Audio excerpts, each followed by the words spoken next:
Hi guys, welcome to OTP channel.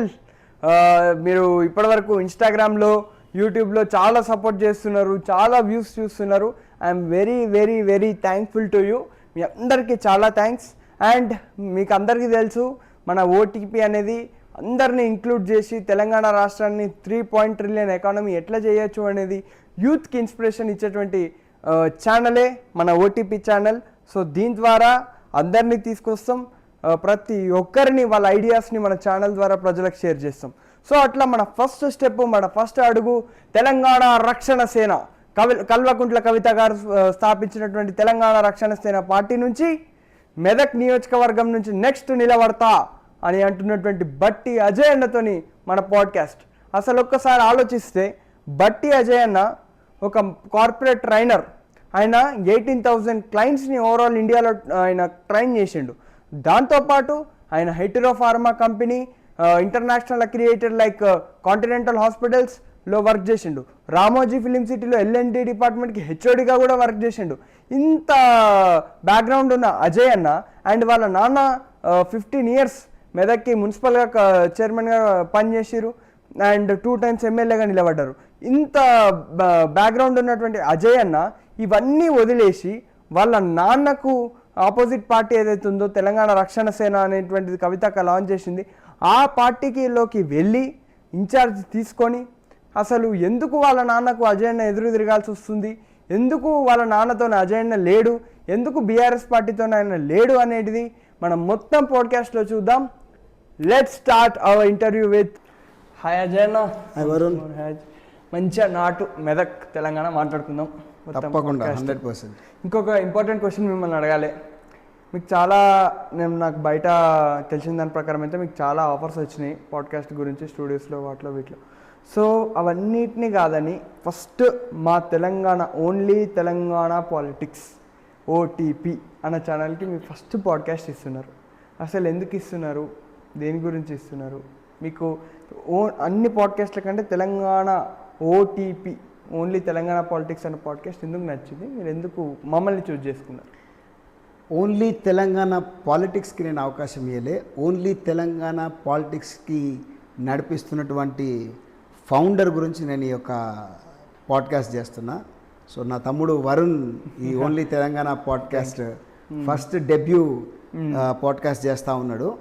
So నా దగ్గర నేను హైదరాబాద్లో కూడా బిహెచ్ఎల్లో నా ఎంబడ ఎప్పటికీ ఒక 40 మంది యంగ్ జెన్జీ క్యాండిడేట్స్ నా ఎంబడ ఎప్పటికీ ఉంటారు. ఓకే. సో వాళ్ళకి కూడా ఏవైతే గిఫ్ట్స్ టాలెంట్స్ ఉంటాయో నేను ఎంకరేజ్ చేస్తూ ఉంటా. కొంతమందికి క్రాఫ్ట్స్, కొంతమందికి డెకరేషన్స్, కొంతమందికి గ్రీటింగ్ కార్డ్స్ చేయడము, కొంతమందికి పెయింటింగ్స్ చేయడము. నా దగ్గర ఉన్నటువంటి యంగ్స్టర్స్ అందరూ డిఫరెంట్ అంటే అమ్మాయిలు అబ్బాయిలు అందరూ. So I always have this nature, నాకు ఆ గుణం ఉంది. సో నా ఎంబటి ఉండే వాళ్ళని ఎంకరేజ్ చేయాలి, వాళ్ళ గిఫ్ట్ టాలెంట్ని ఎంకరేజ్ చేయాలనేటువంటిది నాకు చాలా రోజుల నుంచి ఉన్నటువంటి నేచర్ అది. సో నిన్ను వ్యక్తిగతంగా నేను తెలుసుకున్న తర్వాత నీ లోపల ఉన్నటువంటి ఆ effective public speaking skills and ఒక జెన్జీ క్యాండిడేట్, వెరీ యంగ్, నీ కైండ్ ఆఫ్ ఏజ్ పర్సన్, ఇటు దేశ రాష్ట్ర రాజకీయాల గురించి ఉన్నటువంటి పరిపక్వత నీ ఏజ్ గ్రూప్లో నేను ఎవరికి చూడలే.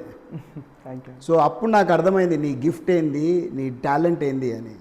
అందుకనే వరుణ్ కోసమే ఓన్లీ తెలంగాణ పాలిటిక్స్ పాడ్కాస్ట్. బయట వేరే పాడ్కాస్ట్లకు అవకాశం ఉన్నా, పెద్ద పెద్ద స్టూడియోలో కూర్చొని చేయాల్సినటువంటి ప్రొఫెషనల్ పాడ్కాస్ట్లు నాకు ఆఫర్స్ ఉన్నా కూడా అవన్నీ కాదనుకొని ఓన్లీ తెలంగాణ పాలిటిక్స్ కోసం just for Varun sake I'm here with you. Once more shake hand. All the very best Varun, congratulations for your new step.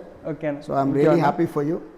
అంటే మీ గురించి జనరల్గా అంటే వస్తున్నా కాబట్టి మీ గురించి నాకు తెలుసు, అయినప్పటికీ కూడా మీరు ఎక్కడెక్కడ ఏమేమి చేసిండ్రో అవన్నీ కూడా చాలా తెలుసుకున్నా. సో నేను తెలుసుకున్న దాని ప్రకారం అయితే మీ చైల్డ్హుడ్ అంతా హైదరాబాద్లో చదువుకొని ఇంటర్మీడియట్, డిగ్రీ మళ్ళీ మెదక్ వచ్చి చేసి మళ్ళీ మీరు మళ్ళీ బతకడానికి కోసం metropolitan cities like Hyderabad, Chennai, Bengaluru అట్లాంటి సిటీస్కి వెళ్ళారు.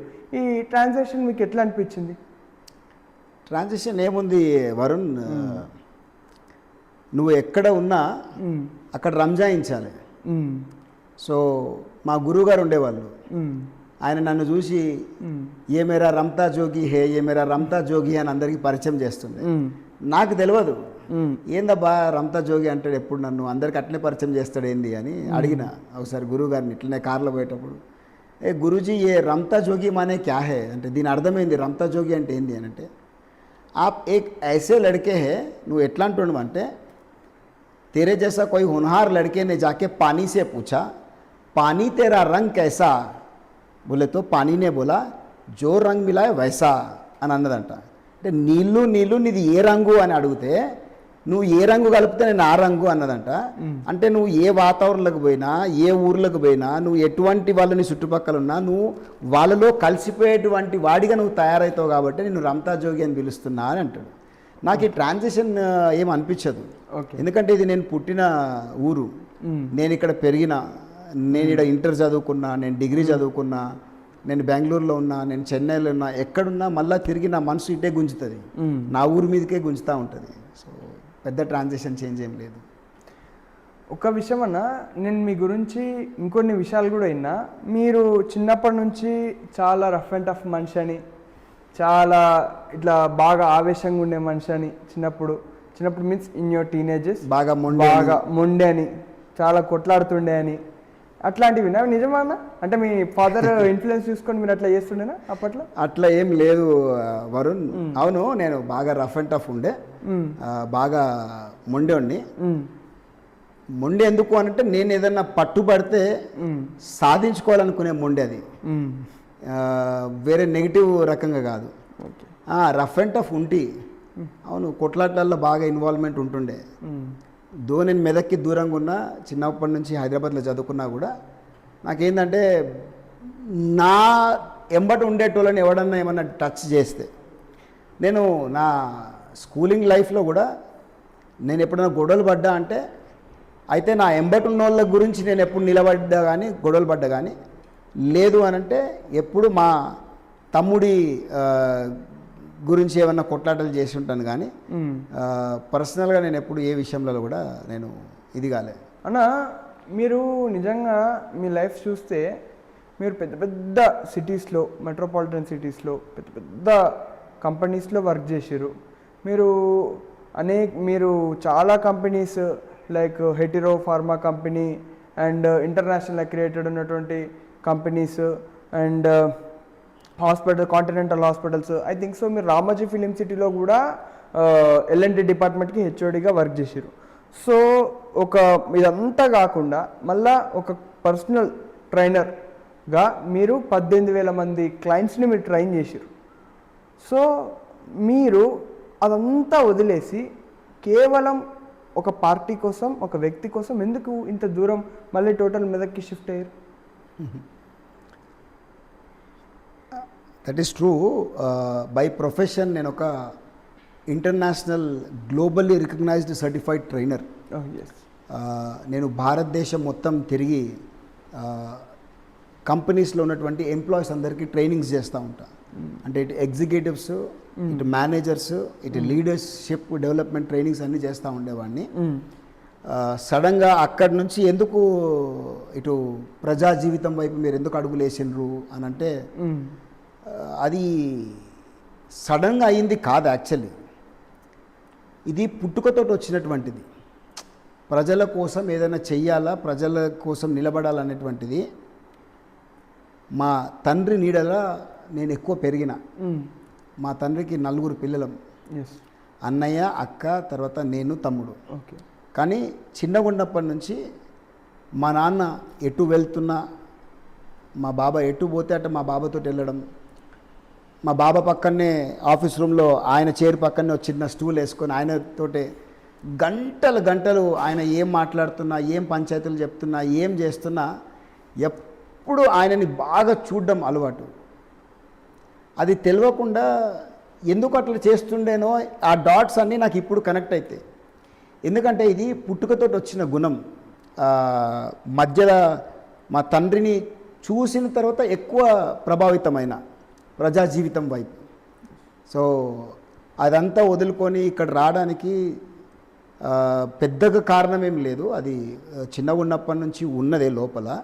సో అదే నన్ను ఈ విధంగా రావడానికి అడుగు లేనికే దారి తీసింది. ఎస్పెషల్లీ ఎందుకు ఒక వ్యక్తి గురించి ఒక పార్టీ గురించి ఎందుకు వచ్చినావు, లేదు ఒక వ్యక్తి గురించి ఒక పార్టీ గురించో కాదు, నా మట్టి గురించి నా మెదక్ గురించి నేను ఎన్నో ఏండ్ల నుంచి చూస్తున్నటువంటి నా మెదక్ వెనుకబాటుతనానికి బాగా గురి చేస్తున్నారు అన్నటువంటి నొప్పిని భరించలేక దాన్ని తట్టుకోలేకనే నేననేటువంటి వాడిని రావాలి అని చెప్పేసి ఇవాళ అన్నిటినీ పక్కకు పెట్టుకొని రావాల్సి వచ్చింది.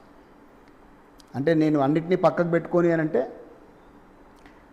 నెలకి నాకు 2 లక్షల రూపాయల సంపాదన, నా భార్యకి లక్ష రూపాయల జీతం. ఓకే, అంటే మా ఇద్దరి ఆమ్దాని సంపాదన నెలకు ఒక 3 లక్షల రూపాయలు. 3 లక్షలు మంచి లగ్జరియస్ లైఫ్, ఒక కంఫర్టబుల్ లైఫ్. దాని అన్నిటినీ కూడా మేము త్యాగం చేసి మేమిద్దరం కలిసి నిర్ణయం తీసుకొని, అంటే నా భార్యకి నా నేచర్ తెలుసు, నా గుణం తెలుసు. ఎందుకంటే నా ఎంబట సోషల్ లైఫ్ అనేది నాకు ఊహ తెలిసినప్పటి నుంచి నా ఎంబట సోషల్ లైఫ్ నాది పెద్దది. మా ఇంట్లో ఉన్న అందరికంటే నా సోషల్ లైఫ్ చిన్నగా ఉన్నప్పటి నుంచి పెద్దది. ఇప్పుడు ప్రారంభమైంది కాదు. ఇప్పుడు నేను హైదరాబాద్లో BHLలో నేను ఉన్నా, నా ఎంబట ఎప్పటికీ ఒక 30-40 మంది ఉండడం. నేను స్కూల్ లైఫ్లో ఉన్నా, నా స్కూల్ లైఫ్లో కూడా నా ఎంబట ఎప్పటికీ ఒక 10-20 మంది నా గ్యాంగ్ ఎప్పటికీ ఉండడం. మళ్ళీ నేను బెంగళూరులో చదువుకున్నా, బెంగళూరులో ఉన్నా, బెంగళూరులో కూడా నాకు నేషనల్ ఇంటర్నేషనల్ ఫ్రెండ్స్ అందరూ పెద్ద గ్యాంగ్ సర్కిల్. చెన్నైలో జాబ్ చేసిన, చెన్నైలో కూడా కొలీగ్స్, గేట్ వాచ్మెన్ కాడ నుంచి హౌస్ కీపింగ్ డిపార్ట్మెంట్ వాళ్ళు, మళ్ళీ అందరితో పాటు ఆ కలయిక, ఆ సోషల్ లైఫ్ పెద్దగా ఉండడం, గ్యాంగ్స్ మెయింటైన్ చేయడం అనేది ఎప్పటి నుంచో ఉంది. సో ఇది ఒక వ్యక్తి ఒక పార్టీ గురించి కాదు, అది స్వతహాగా నా లోపల ఉన్నటువంటి గుణమే నన్ను ఇటువైపు అడుగు లేపించింది. అది నా పిలుపు అని నేను నమ్ముతా.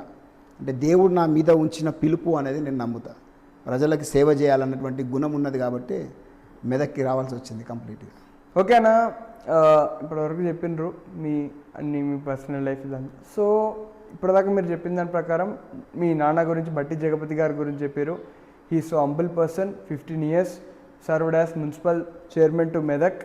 So what's you make proud, అంటే బట్టి జగపతి కొడుకుగానా, లేకపోతే ఇప్పుడు మీరు స్వతంత్రంగా జాయిన్ అయినటువంటి TRS పార్టీ కాన్స్టిట్యున్సీ ఇన్ఛార్జ్ గానా? చాలా టఫ్ క్వశ్చన్ వరుణ్. బట్టి జయపతి కొడుకుగా నువ్వు గర్విస్తున్నావా, లేదా మెదక్ TRS పార్టీ నియోజకవర్గ ఇన్ఛార్జ్గా నువ్వు గర్విస్తున్నావా అంటే కోర్స్ దాంట్లో వేరే క్వశ్చన్, వేరే ఆల్టర్నేటివ్ థాట్ ఏముందిలే. కానీ కోర్స్ ఎంతమందికి ఆ అవకాశం దొరుకుతుంది? బట్టి జగపతి అనేటువంటి ఒక బ్రాండ్కి కొడుకుగా పుట్టడం అనేటువంటిది అందరికీ దొరకని అవకాశం కదా. మా ఫ్యామిలీలోనే చాలామంది, లేదా నా చుట్టుపక్కల నా ఫ్రెండ్స్ వాళ్ళు వీళ్ళు చాలామంది అనుకుంటూ ఉంటారు, అరే బట్టి జగపతి అన్న కొడుకురు, అరే బట్టి జగపతి వాళ్ళ ఫ్యామిలీ, అరే అట్లా. అటువంటి బ్రాండ్ ఫ్యామిలీలో నేను పుట్టడం అనేది అదే నాకు గర్వకారణం. TRS పార్టీ ఇన్ఛార్జ్ అనేటువంటిది అది ఒక పార్టీ అధ్యక్షురాలు నన్ను వ్యక్తిగతంగా నన్ను తెలుసుకొని, నన్ను గుర్తించి, నేనేందో గ్రహించి, అజయ్ అనేటువంటి వాడు బాగా తెలివైనోడు, మంచి టాలెంటెడ్, మంచి కార్పొరేట్ ప్రొఫెషనల్ లైఫ్ నుంచి వచ్చిండు, మెదక్ల బట్టి జగపతి అనేటువంటి ఒక మంచి లెగసీ కుటుంబం నుండి వచ్చిండు, ఈ వ్యక్తి సరైన అభ్యర్థి మెదక్ నియోజకవర్గానికి మా పార్టీని రిప్రజెంట్ చేయడానికి అని కవితమ్మ ఆశీర్వదించి నన్ను ఇన్ఛార్జ్గా, కాన్స్టిట్యున్సీ ఇన్ఛార్జ్గా బాధ్యతలు అప్పచెప్పి నన్ను పంపించడం జరిగింది. All this has happened only because of నా ఫాదర్కి నేను కొడుకై ఉండడం వల్లే. బట్టి జగపతి అనేటువంటి వాడు లేకపోతే బట్టి అజయ్ ఎవడండి? కరెక్ట్. బట్టి అజయ్ అనేటువంటి వాడు only and only because of బట్టి జగపతియే బట్టి అజయ్. ఇవాళ మీరు హైదరాబాద్ నుండి ఇంత దూరం వచ్చి మీరు నాతో పాడ్కాస్ట్ చేస్తారన్నా కూడా అరే పలానా ఆయన కొడుకినా అని, కాబట్టి మీరు ఇంత దూరం వచ్చిండ్రు. ఒక పార్టీలో నాకు స్థానం ఉంది అన్నా కూడా పలానా వ్యక్తి కొడుకు, ఆ లెగసీ నుండి వచ్చినటువంటి కొడుకు అనేటువంటి దాన్ని బట్టే కదా. Obviously I am proud son of బట్టి జగపతి. అన్నా కరెక్టే, మీరు ఇప్పటిదాకా ఇన్ని మాట్లాడారు జగపతి సార్ గురించి, బట్టి జగపతి సార్ గురించి. సో మిమ్మల్ని చూస్తుంటే, మీ మాటలన్నీ చూస్తుంటే మీకు మీ సెల్ఫ్ గోల్ ఇంపార్టెంట్ అనిపిస్తుంది కానీ మీ ఫ్యామిలీ ఎక్కడ ఇంపార్టెంట్ అనిపిస్తలేదు. ఎందుకనంటే మీ నాన్నగారు కానీ, లేకపోతే ప్రజెంట్ కౌన్సిలర్ మీ అన్న కానీ, లేకపోతే మాజీ కౌన్సిలర్ మీ అమ్మగారు కానీ, ముగ్గురు కూడా భారత రాష్ట్ర సమితి కేసీఆర్ గారి పార్టీలో ఉన్నారు. వీళ్ళొక్కరు తెలంగాణ రక్షణ సేన కవితక్క పార్టీలో ఉన్నారు. ఎందుకు అట్లా మరి? లేదు సెల్ఫ్ గోల్ ఏమి కాదు. ఇప్పుడు నేను కుటుంబంతో లేకపోవచ్చు గాక కానీ ఈ పరిస్థితి ఎందుకు వచ్చింది, నేను కుటుంబంతో ఎందుకు లేను, కుటుంబంతో ఎందుకు లేను అని అంటే నేను అదే చెప్తున్నా కదా, చిన్నగా ఉన్నప్పటి నుంచి మా తండ్రితోటి నేను తిరగడము ఉండడము వల్ల రాజకీయంగా ఒక చైతన్యం నాకు ఉన్నది లోపల. And at the same time ప్రజల మీద నాకు బాగా సేవ చేయాలన్నటువంటి ఆశ నాకు ఎక్కువ. ఆ ఇంటెన్షన్ తోటే దగ్గర ఒక 2 సంవత్సరాలు అవుతుంది నేను నా భార్య ఇద్దరం కలిసి ఒక స్వచ్ఛంద సేవా సంస్థ మేము ప్రారంభించిన, ఒక ఎన్జిఓ. ఆ ట్రస్ట్ పేరే సర్వింగ్ హ్యాండ్ అనేటువంటి ట్రస్ట్. విన్నారు కదా? విన్నాను. సో ఆ సర్వింగ్ హ్యాండ్ అనేటువంటి ట్రస్ట్ స్టార్ట్ చేయడానికి గల మెయిన్ ఇంటెన్షనే మై ఫాదర్. ఓకే. అంటే మా ఫాదర్ రాజకీయంగా కొద్దిగా ఇనాక్టివ్గా ఉన్నాడు. బట్టి జగపతి అనేటువంటి ఒక పేరు అది కాలగర్భంలో కలిసిపోవద్దు, అందరికీ ఆ యొక్క పేరు యొక్క విశిష్టత ఎప్పటికీ ప్రజలలో నాంతా ఉండాలి అని ఆ ఉద్దేశంతో నేను ట్రస్ట్ స్టార్ట్ చేసి నా భార్య సంపాదన నుంచి ఒక 20% పక్కకు పెట్టి, నా సంపాదన నుంచి ఎంత వస్తే అంత 20% పక్కకు పెట్టి, ఆ డబ్బంతా కూడగట్టుకొని ఎక్కువ మొత్తం అమౌంట్ అయినాక మేము మెదక్ వచ్చి కాన్స్టిట్యున్సీ మొత్తం తిరుగుతూ మేము కొన్ని సేవా కార్యక్రమాలు చేస్తూ ఉంటుండే. మెదక్ జిల్లా కేంద్రంగా ఏర్పడ్డ తర్వాత మాది మొట్టమొదటి స్వచ్ఛంద సేవా సంస్థ ఈ సర్వింగ్ హ్యాండ్ ట్రస్ట్ అనేది. ఇప్పటి వరకు ఏ సంస్థ కూడా రిజిస్టర్డ్ ట్రస్ట్ లేదు మెదక్ జిల్లా కేంద్రం ఏర్పడ్డాక. అది మాదే. We're fully equipped as a trust చైర్మన్గా 12A certificate, 80G certificate, NITI Aayog certificate, Darpan certificate, మళ్ళీ కార్పొరేట్ సోషల్ రెస్పాన్సిబిలిటీ సర్టిఫికేట్, అన్నిటితోటి మేము పరిపూర్ణంగా సిద్ధపడి ఉండక కూడా మేము బయట నుంచి ఎవరి దగ్గర నుంచి ఫండ్స్ తీసుకొని రాలేదు ఇప్పటి వరకు, మా సొంత సంపాదన నుంచి. ఎందుకంటే నాకు ఒక మేబీ గోయింగ్ ఫార్వర్డ్ నేను తీసుకొస్తా అని అనుకున్నాను, కానీ ఇది నా తండ్రికి నేను చేసే సేవ అనుకొని ఆశపడి మా తండ్రి పేరు ఎప్పటికీ బాగా ఉండాలి, సమాజంలో బాగా ఇది రావాలని. అందుకని మేము ఎక్కడ పోయి సేవ చేసినా కూడా నేను ఇట్లా బట్టి జగపతి కొడుకుని ఇట్లా మెదక్ నుండి వచ్చినాను, నా భార్య అని ఫస్ట్ ఇంట్రొడక్షనే మాది అట్లా అవుతుండే, అట్లే చెప్తుండే. ఈ సేవా కార్యక్రమాలల్లో చాలా ప్రాజెక్ట్ స్టార్ట్ చేసినాం మెదక్ కాన్స్టిట్యున్సీస్లలో. శిశు సౌభాగ్యం అనేది మా ఫస్ట్ ప్రాజెక్టు, అంటే పుట్టబోయే చిన్న పిల్లలకి చేసినటువంటి ప్రాజెక్టు. ఎస్పెషల్లీ అంటే ఒక తల్లి ఒక బిడ్డకి నూతనమైనటువంటి జీవితం ఇస్తుంది కదా, ఒక కొత్త జీవితం వస్తుంది. అట్లనే నా మెదక్ ప్రజలకు కూడా ఒక కొత్త జీవితం ఇచ్చేటువంటి సంస్థనే సర్వింగ్ హ్యాండ్ అనే ఒక స్వచ్ఛంద సేవా సంస్థ అనేది. ఆ పేరు అందుకనే నేను తీసుకొచ్చిన.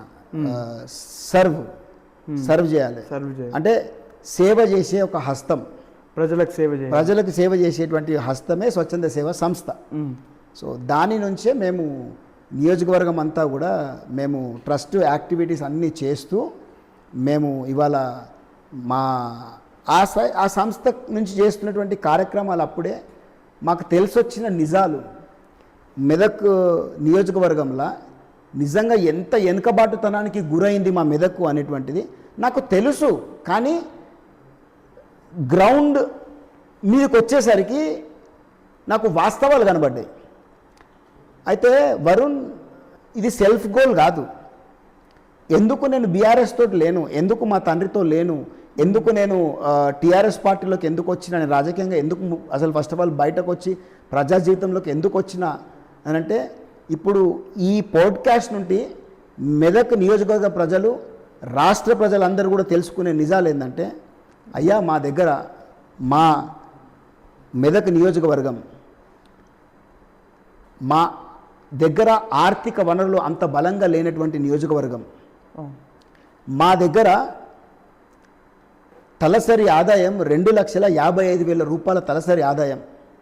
మా చుట్టుపక్కల నియోజకవర్గాల తలసరి ఆదాయం చూసుకుంటే 3,80,000 నుండి 4.5 లక్షల వరకు ఉన్నది. అంటే ప్రతి నెల అక్కడ యావరేజ్గా మొత్తం అందరు జనాల్ని ఒక దగ్గర తీసుకుంటే యావరేజ్గా జనాలందరూ వాళ్ళ సంపాదన ఎంత ఉందంటే చుట్టుపక్కల అన్ని నియోజకవర్గాలల్లో ఓకే 30,000 రూపాయల నుంచి 45,000 రూపాయల మధ్యలో వాళ్ళ తలసరి ఆదాయం ఉన్నది. అంటే అంత సంపాదిస్తున్నారు. ఓకే.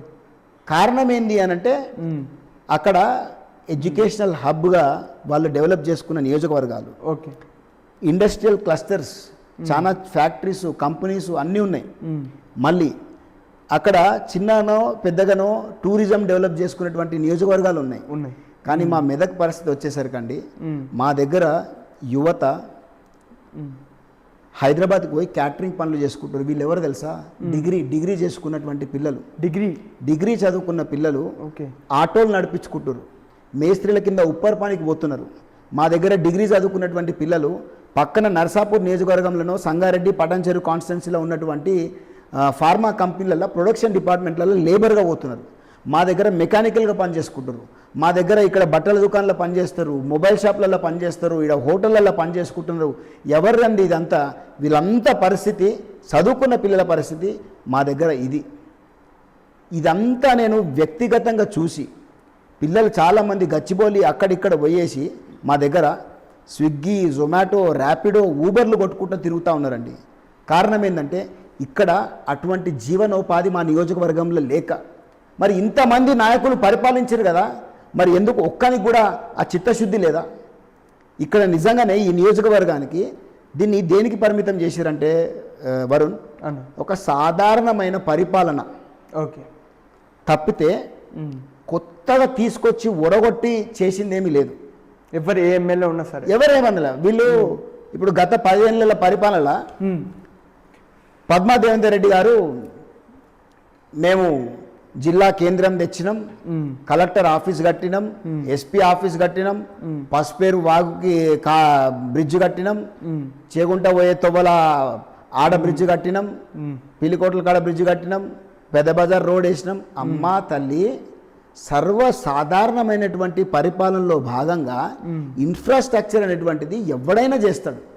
అది కాదు, జనాల జేబులకి పైసలు తీసుకొచ్చేది మీరు ఏం చేసిర్రు అది చెప్పండి. తలసరి ఆదాయం ఎందుకు పెరగలే అది చెప్పండి. ఎప్పుడు పెరుగుతుంది తలసరి ఆదాయం?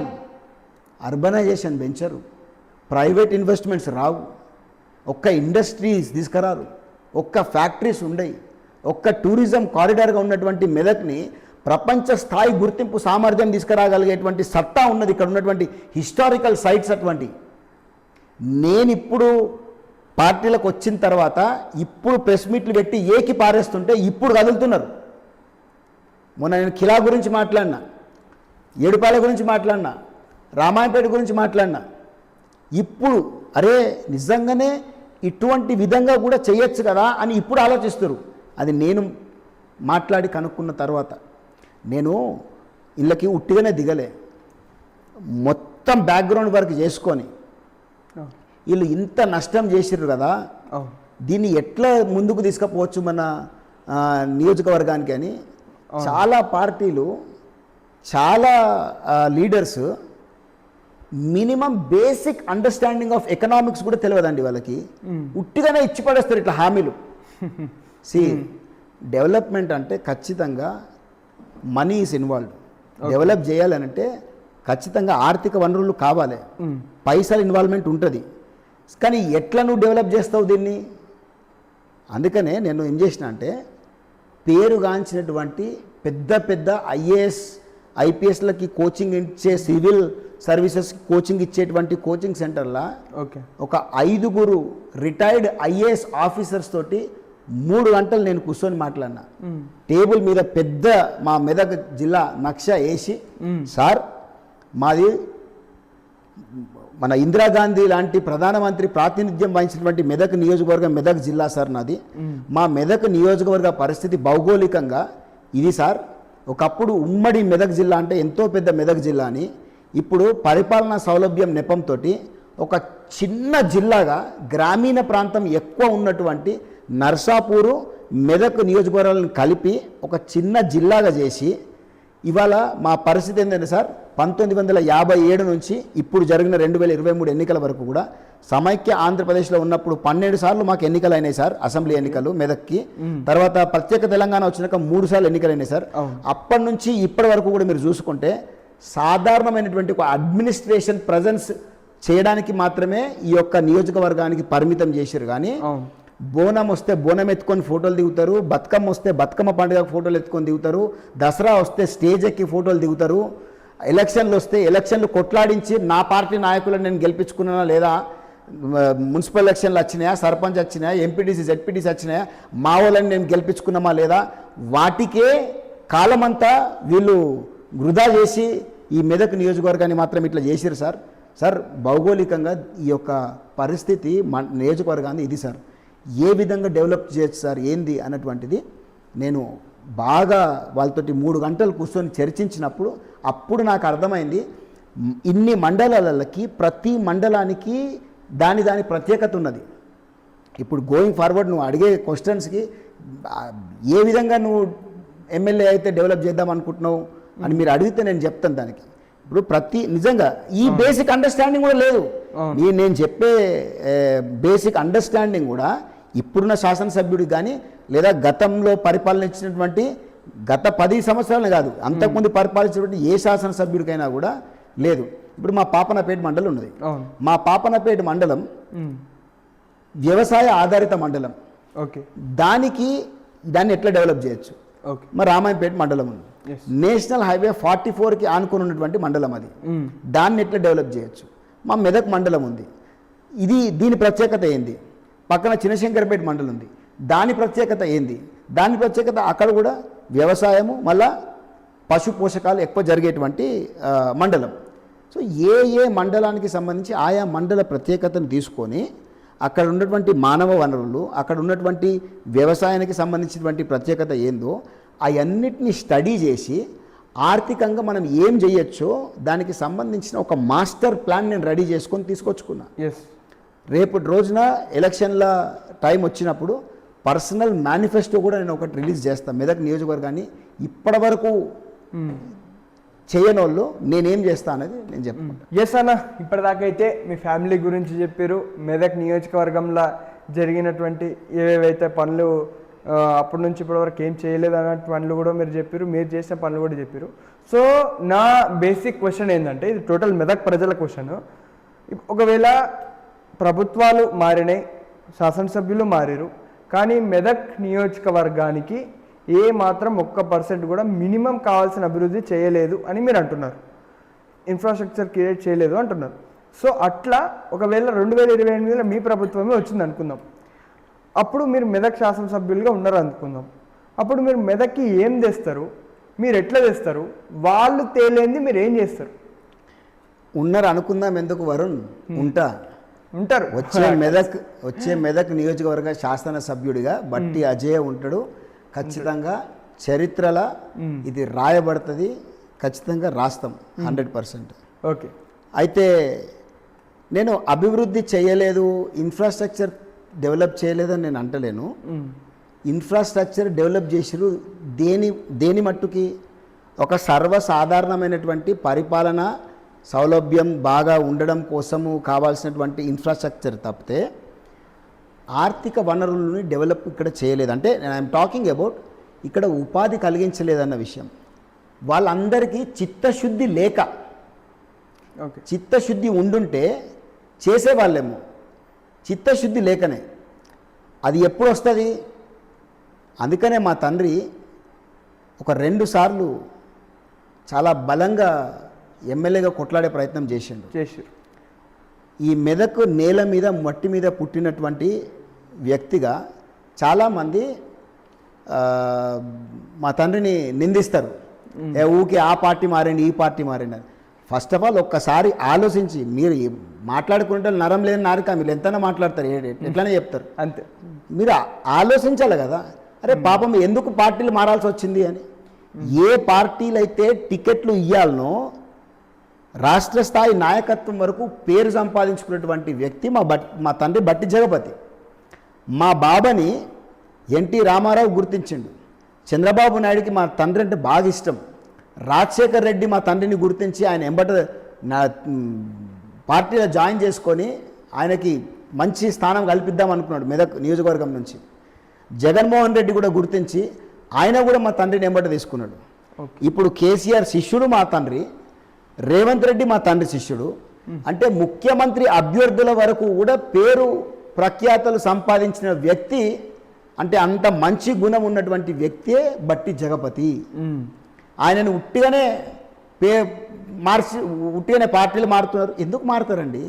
ఆయనకు ఈ భూమి మీద ఉన్న ప్రేమ అట్లాంటిది, ఈ భూమి మీద ఉన్న భారం అట్లాంటిది.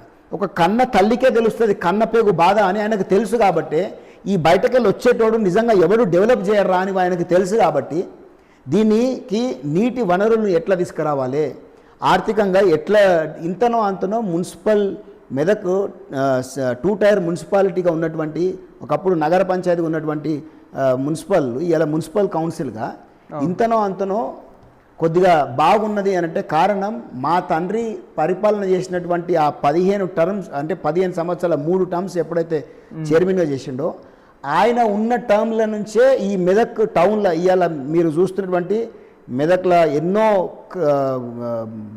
ట్రాన్స్ఫార్మర్లు కావచ్చు, లేకపోతే ఇక్కడ వచ్చినటువంటి ఇంతో అంత ప్రైవేట్ స్కూల్ బయటకెళ్ళి వచ్చి తీసుకొచ్చి పెట్టి ఇక్కడ మన వాళ్ళకి ఎంతో మందికి విద్యనిస్తున్నటువంటి వీటిల్లో కావచ్చు, చాలా విధాలుగా అన్ని విధాలుగా, ఇటు వాటర్ విషయంలో కావచ్చు, ఇరిగేషన్లో కావచ్చు, మైనర్ ఇరిగేషన్లో కావచ్చు, అన్ని విషయాలలో కూడా ఆయన డెవలప్ చేసినటువంటి విషయాలు ఇక్కడ మెదక్లో.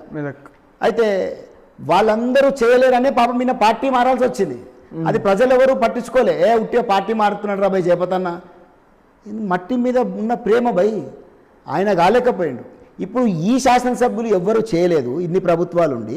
ఇప్పుడు రేపు మీ ప్రభుత్వం వస్తే నువ్వు ఎట్లా చేస్తావు అని అంటే దానికి నాకు చిత్తశుద్ధి ఉన్నది కాబట్టి, నా మట్టి మీద నాకు ఆ భారం ఉన్నది, ఆ నొప్పి ఉన్నది కాబట్టి నేను చెప్పిన కదా, నేను ప్రాపర్ ప్లాన్ తోటి వచ్చిన అనేది.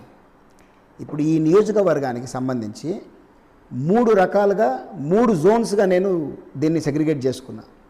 ఒకటి, మెదక్ని ఎడ్యుకేషనల్ హబ్గా చేయాలి. 2, దీన్ని టూరిజం కారిడార్గా చేయాలి. 3, దీన్ని ఇండస్ట్రియల్ క్లస్టర్గా డెవలప్ చేయాలి. ఇప్పుడు ఈ అన్నీ చేయడానికి మళ్ళా వాటికి సంబంధించినటువంటి కొన్ని అడ్డంకులు ఉన్నాయి.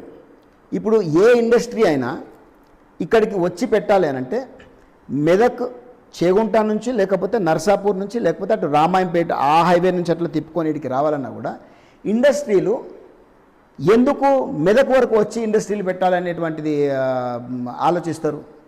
అరే మెట్రోపాలిటన్ సిటీ నుంచి ఇది జర లోపలికున్నది, కానీ ఎట్లా దీన్ని డెవలప్ ఎందుకు ఇక్కడికి వచ్చి నేను ఇన్వెస్ట్ చేయాలి అని వాళ్ళు అనుకోరా? అయితే ఫస్ట్ ఆఫ్ ఆల్ నేను చెప్పినట్టుగా అంటే పెద్దగా పోకుండా పెద్ద పరిశ్రమలు తీసుకురావచ్చు. ఈ భౌగోళికంగా జాగ్రఫికల్గా ఈ యొక్క నేలని బట్టి మనం ఏంటంటే ఎలక్ట్రికల్ వెహికల్స్ తయారు చేసేటువంటి మ్యానుఫ్యాక్చరింగ్ యూనిట్స్ తీసుకురావచ్చు. ఓకే. ట్రాక్టర్ మ్యానుఫ్యాక్చరింగ్ యూనిట్స్ తీసుకొని రావచ్చు. ఓకే. సోలార్ ప్యానెల్స్ ఉత్పత్తి చేసేటువంటి ఎనర్జీ ఉత్పత్తి చేసేటువంటి మ్యానుఫ్యాక్చరింగ్ యూనిట్స్ తీసుకొని రావచ్చు. మళ్ళా వీటికి ల్యాండ్ అక్విజిషన్ ఏ ఇండస్ట్రీకి సంబంధించి ఆయా ఇండస్ట్రీకి సంబంధించి ఎంత ల్యాండ్ అక్విజిషన్ చేయొచ్చు, ఏ మండలంలో చేయొచ్చు, ఎంత ప్రజల ల్యాండ్ ఎంత తీసుకోవాల్సి వస్తుంది, ప్రభుత్వం ల్యాండ్ ఎంత తీసుకోవాల్సి వస్తుంది. ఒకటి అట్లా పరిశ్రమలుగా, ఇది భారీ పరిశ్రమలుగా. రెండోది MSME, micro small medium scale enterprises. దాన్ని తెలుగులో మనం సూక్ష్మ చిన్న మధ్య తరహా పరిశ్రమల్ని మనం డెవలప్ చేయొచ్చు. సో ఈ పరిశ్రమలు ప్రతి మండలానికి ఒక 10 ఎంఎస్ఎంఈ క్లస్టర్స్గా మనం కనుక నియోజకవర్గాన్ని డెవలప్ చేసుకుంటే ప్రత్యక్షంగా I'm talking about direct employment 25,000 నుంచి 30,000 మంది వరకు డైరెక్ట్ ఎంప్లాయ్మెంట్, 25,000 నుంచి 30,000 వరకు ప్రత్యక్షంగా వాళ్ళకి ఉపాధి అవకాశాలు లభిస్తాయి.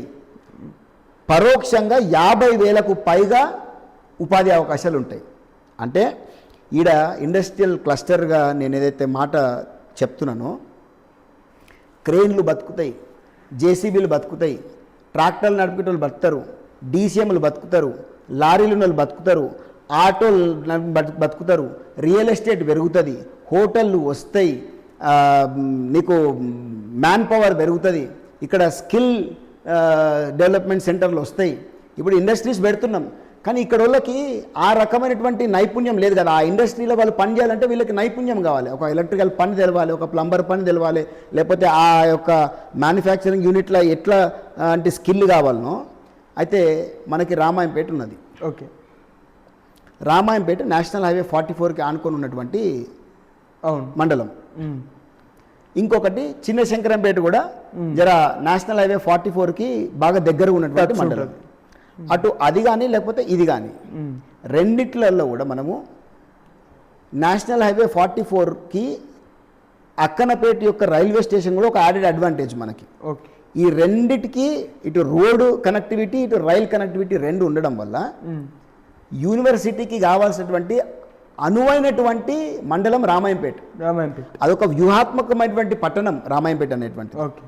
అక్కడ స్కిల్ డెవలప్మెంట్ యూనివర్సిటీ క్యాంపస్ని మనం తీసుకొని రావచ్చు. ఈ స్కిల్ డెవలప్మెంట్ యూనివర్సిటీ క్యాంపస్లో మన దగ్గర ఉన్నటువంటి పిల్లలందరికీ అందులో బ్యాచెస్ వైజ్గా ఇక్కడ ఉన్నటువంటి ఏ ఇండస్ట్రీలో ఏ నైపుణ్యతలు అవసరమో అందులో వాళ్ళని ట్రైన్ చేసి ఇక్కడ మన దగ్గరకు వచ్చేటువంటి ఇండస్ట్రీస్ హెచ్ఆర్లు అందరూ ఆ స్కిల్ డెవలప్మెంట్ సెంటర్ తోటి కనెక్ట్ ఉంటారు. ఆ కనెక్ట్ వాళ్ళు ఏం చేస్తారంటే హెచ్ఆర్లు ప్రతిసారి రావాలి. ఈ స్కిల్ డెవలప్మెంట్ యూనివర్సిటీలో బ్యాచెస్ అయిపోగానే ఈ పిల్లలని ఏ డిపార్ట్మెంట్లలో పెట్టుకొని పని చేయించుకోవాలనుకుంటారో ఆ స్కిల్ ఉన్న వాళ్ళని వీళ్ళు సెలెక్ట్ చేసుకోవాలి. మన వాళ్ళకి ఉపాధి అవకాశాలు కలుగుతాయి. మన వాళ్ళు అంటే స్కిల్ డెవలప్మెంట్ యూనివర్సిటీతో పాటే ఈ ఇండస్ట్రీలో మ్యాన్ పవర్ అంతా కూడా అక్కడ ట్రైన్ అవుతారు, ఇక్కడికి వచ్చి వాళ్ళు ఉద్యోగాలు చేసుకుంటారు. అట్లా రామాయంపేటలో స్కిల్ డెవలప్మెంట్ యూనివర్సిటీ తీసుకురావచ్చు. రామాయంపేటలో వందల యాక్సిడెంట్లు అవుతాయి, చాలా వందల యాక్సిడెంట్లు అవుతాయి. అయితే అక్కడ ఒక ట్రోమా సెంటర్ ఉండాలి. ట్రోమా సూపర్ స్పెషాలిటీ హాస్పిటల్ అంటే ట్రోమా సూపర్ స్పెషాలిటీ హాస్పిటల్ ఇన్నిగానం వందల వేల యాక్సిడెంట్లు అవుతుంటే అక్కడ ఈ రోజు వరకు కూడా ఒక్కరన్నా ట్రోమా సూపర్ స్పెషాలిటీ హాస్పిటల్ మనము ఇక్కడ కట్టిపియాలి అని ఒక్క ముఖ్యమంత్రినో లేకపోతే ఎంపీనో పట్టుకొని చేయలేదా? నీకు ఎంపీ ల్యాడ్స్ ఉన్నాయి. Okay, so local area development scheme, MP LADS, member of parliament local area development scheme.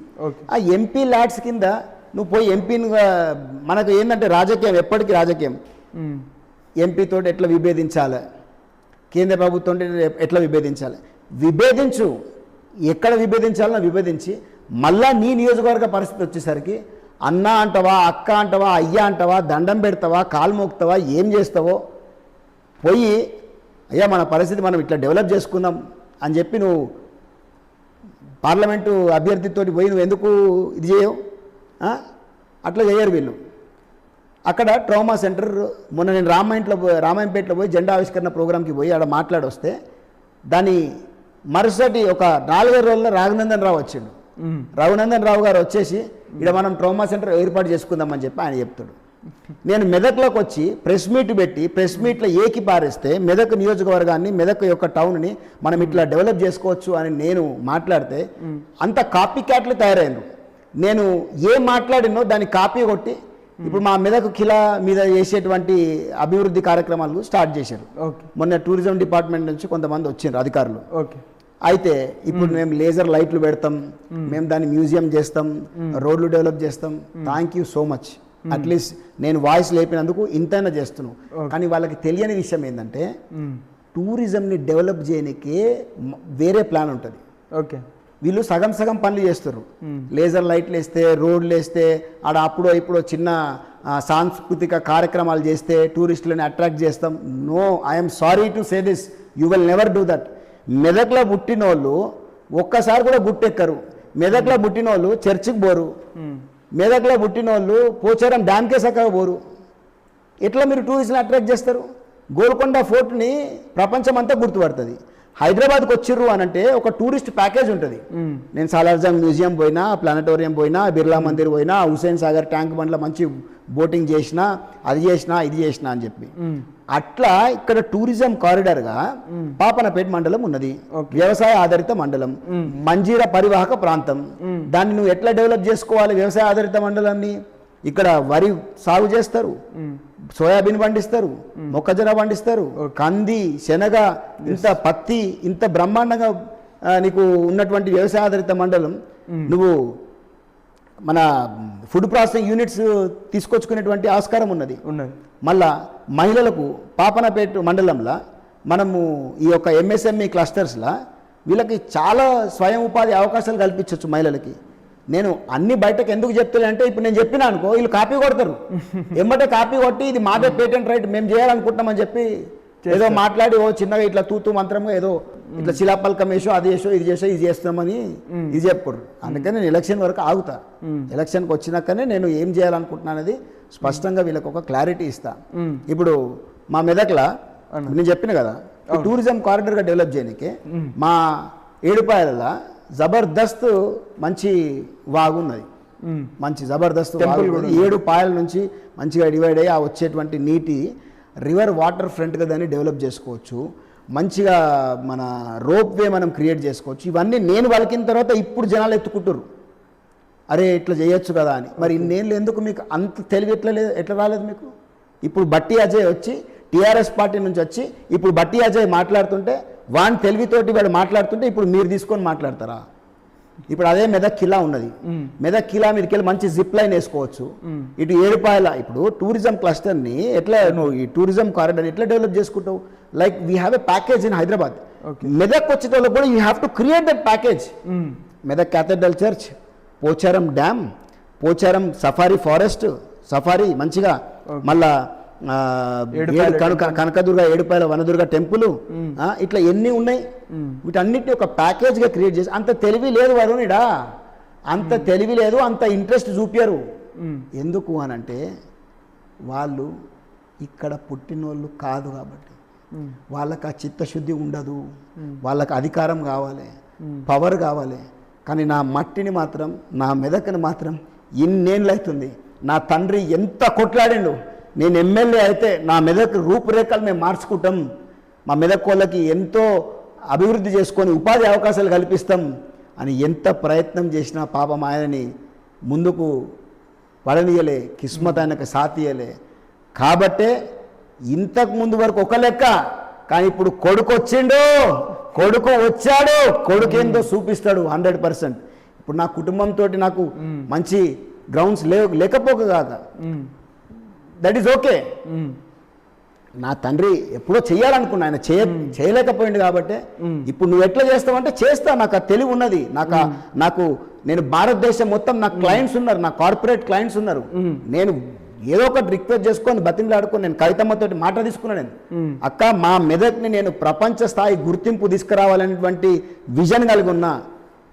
నేను మాట్లాడుతుంది నీకు అర్థమవుతుందా?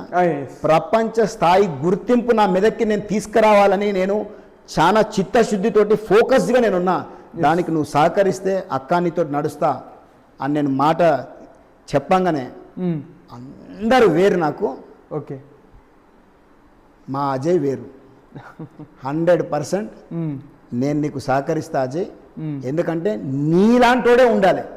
నీ అసంటోడు ఉంటేనే నువ్వు అనుకున్న విజన్ ఏదైతే ఉందో నువ్వు ఖచ్చితంగా సాధిస్తావు అని చెప్పి. సో ఇటు భారీ పరిశ్రమలు అంత పెద్దగా మనము పెట్టుకోలేము, ఎందుకంటే ఇక్కడ వాతావరణం అనుకూలించదు, ఈ నేల అనుకూలించదు. ఇప్పుడు నేను చెప్పినటువంటి మ్యానుఫ్యాక్చరింగ్ యూనిట్స్ ఏవైతే ఉన్నాయో అవి తీసుకొచ్చుకోవచ్చు. కానీ ప్రతి మండలంలో, ఈచ్ మండలంలో ఒక 10 ఎంఎస్ఎంఈ క్లస్టర్స్ కనుక మనం డెవలప్ చేసుకుంటే మనం దీన్ని బాగా డెవలప్ చేసుకోవచ్చు. ఇప్పుడు నేను కొంత ఫిగర్ అవుట్ చేసుకొని వచ్చినా అని చెప్పిన కదా, ఈ ఎంఎస్ఎంఈ క్లస్టర్స్ మనం ఏమేమి ఎంఎస్ఎంఈ క్లస్టర్స్ పెట్టుకోవచ్చు అనేటువంటిది, అంటే అది ప్రతి మండలానికి ఒక ప్రత్యేకత ఉంటుంది కాబట్టి నేను ఏ మండలంలో ఏంది అనేది ఇప్పుడే చెప్తలేను. నేను చెప్పినా అనుకో ఎంబటే వీళ్ళు కాపీ కొడతారు, ఇలా అన్ని ఎంబటే కాపీ కొడతారు. సో మనకి ఏంటంటే ఆయిల్ మిల్స్, మిర్చి ప్రాసెసింగ్, మళ్ళీ మసాలా పౌడర్స్ అంటే మసాలా పొడుల తయారీ, ఫుడ్ ప్రాసెసింగ్, మళ్ళా పశువుల దానా తయారీ, ఓకే, మళ్ళా పౌల్ట్రీ ఫీడ్ ఉంది చూసిన, పౌల్ట్రీ ఫీడ్ తయారీకి సంబంధించిన యూనిట్స్, కోల్డ్ స్టోరేజ్, మళ్ళా వెజిటేబుల్ ప్రాసెసింగ్, మళ్ళీ tomato sauce, so tomato sauce units, మళ్ళా డ్రై ఫ్రూట్ ప్యాకింగ్, మళ్ళీ సేంద్రియ ఎరువుల తయారీ ఓకే మనం చేసుకోవచ్చు. Okay, so vermi compost unit చేసుకోవచ్చు. సూపర్. ఓకే, సో ఎక్కువ వ్యవసాయ ఆధారిత నియోజకవర్గం కాబట్టి ఎస్, మనము వ్యవసాయ పరికరాలు తయారు చేసేటువంటి యూనిట్స్ మనం బాగా అనుకూలంగా ఉంటుంది నేల. ఎస్, ఓకేనా. సో అది ఇప్పుడు పశు సంవర్ధక రంగం, డైరీ సైడ్ ఎస్ అన్న, మనం మంచిగా మిల్క్ చిల్లింగ్ సెంటర్స్ పెట్టుకోవచ్చు. అవునండి, మళ్ళీ పన్నీర్ తయారు చేసే యూనిట్స్ పెట్టుకోవచ్చు, అవును, నెయ్యి తయారు చేసే యూనిట్స్ పెట్టుకోవచ్చు, అవును, ఐస్ క్రీమ్ యూనిట్లు పెట్టుకోవచ్చు, పౌల్ట్రీ ఫార్మ్ పెట్టుకోవచ్చు. ఓకే, మళ్ళీ తేనె ఉత్పత్తి చేసే యూనిట్స్ మనం ఇక్కడ పెట్టుకోవచ్చు. అంటే ఇవన్నీ మళ్ళా ఎంఎస్ఎంఈ క్లస్టర్స్తో పాటు దాదాపుగా ఒక 10,000 మంది మహిళలకు స్వయం ఉపాధి అవకాశాలు కూడా మనం కల్పించవచ్చు. అయితే readymade garments, tailoring cluster, especially మన దగ్గర ఇవాళ రేపు ప్లాస్టిక్ నిషేధం ఉన్నది. సో పేపర్ బ్యాగ్ తయారు చేసేటువంటి యూనిట్స్, జూట్ బ్యాగ్ సంబంధించిన యూనిట్, అగర్బత్తి తయారు చేసే యూనిట్స్, కొవ్వొత్తులు తయారు చేసే units, detergent powder units, penile తయారు చేసే యూనిట్స్, శానిటరీ నాప్కిన్స్ ఉంటాయి కదా ఆడవాళ్ళకి సంబంధించి. సో నేను మన ట్రస్ట్ నుంచి కూడా ఒక పెద్ద యూనిట్ స్టార్ట్ చేయాలనేటువంటిది కూడా నాకు ఒక ఆలోచన ఉన్నది. సో అదొకటి. ఇందాక చెప్పినట్టుగా మసాలా ప్యాకింగ్, మళ్ళీ పికిల్స్ యూనిట్, ఓకే, పాపడల తయారీ, స్వీట్స్ యూనిట్, మళ్ళీ హస్తకళకి సంబంధించినటువంటి యూనిట్లు, ఇక మళ్ళా నిర్మాణ రంగానికి సంబంధించి కూడా మన దగ్గర అనుకూలమైనటువంటి నేల. అంటే మన దగ్గర ఎస్పెషల్లీ సిమెంట్ బ్లాక్స్ తయారు చేసుకోవచ్చు, పేపర్ బ్లాక్స్ తయారు చేయొచ్చు, మళ్ళా స్టోన్ కటింగ్ చేసుకోవచ్చు, గ్రానైట్ పాలిషింగ్ చేసుకోవచ్చు, శాండ్ బ్రిక్స్ చేసుకోవచ్చు, పీవీసీ పైపుల తయారీకి సంబంధించి చేసుకోవచ్చు. ఓకేనా. సో ఇట్లా చాలా ఉన్నాయి. అంటే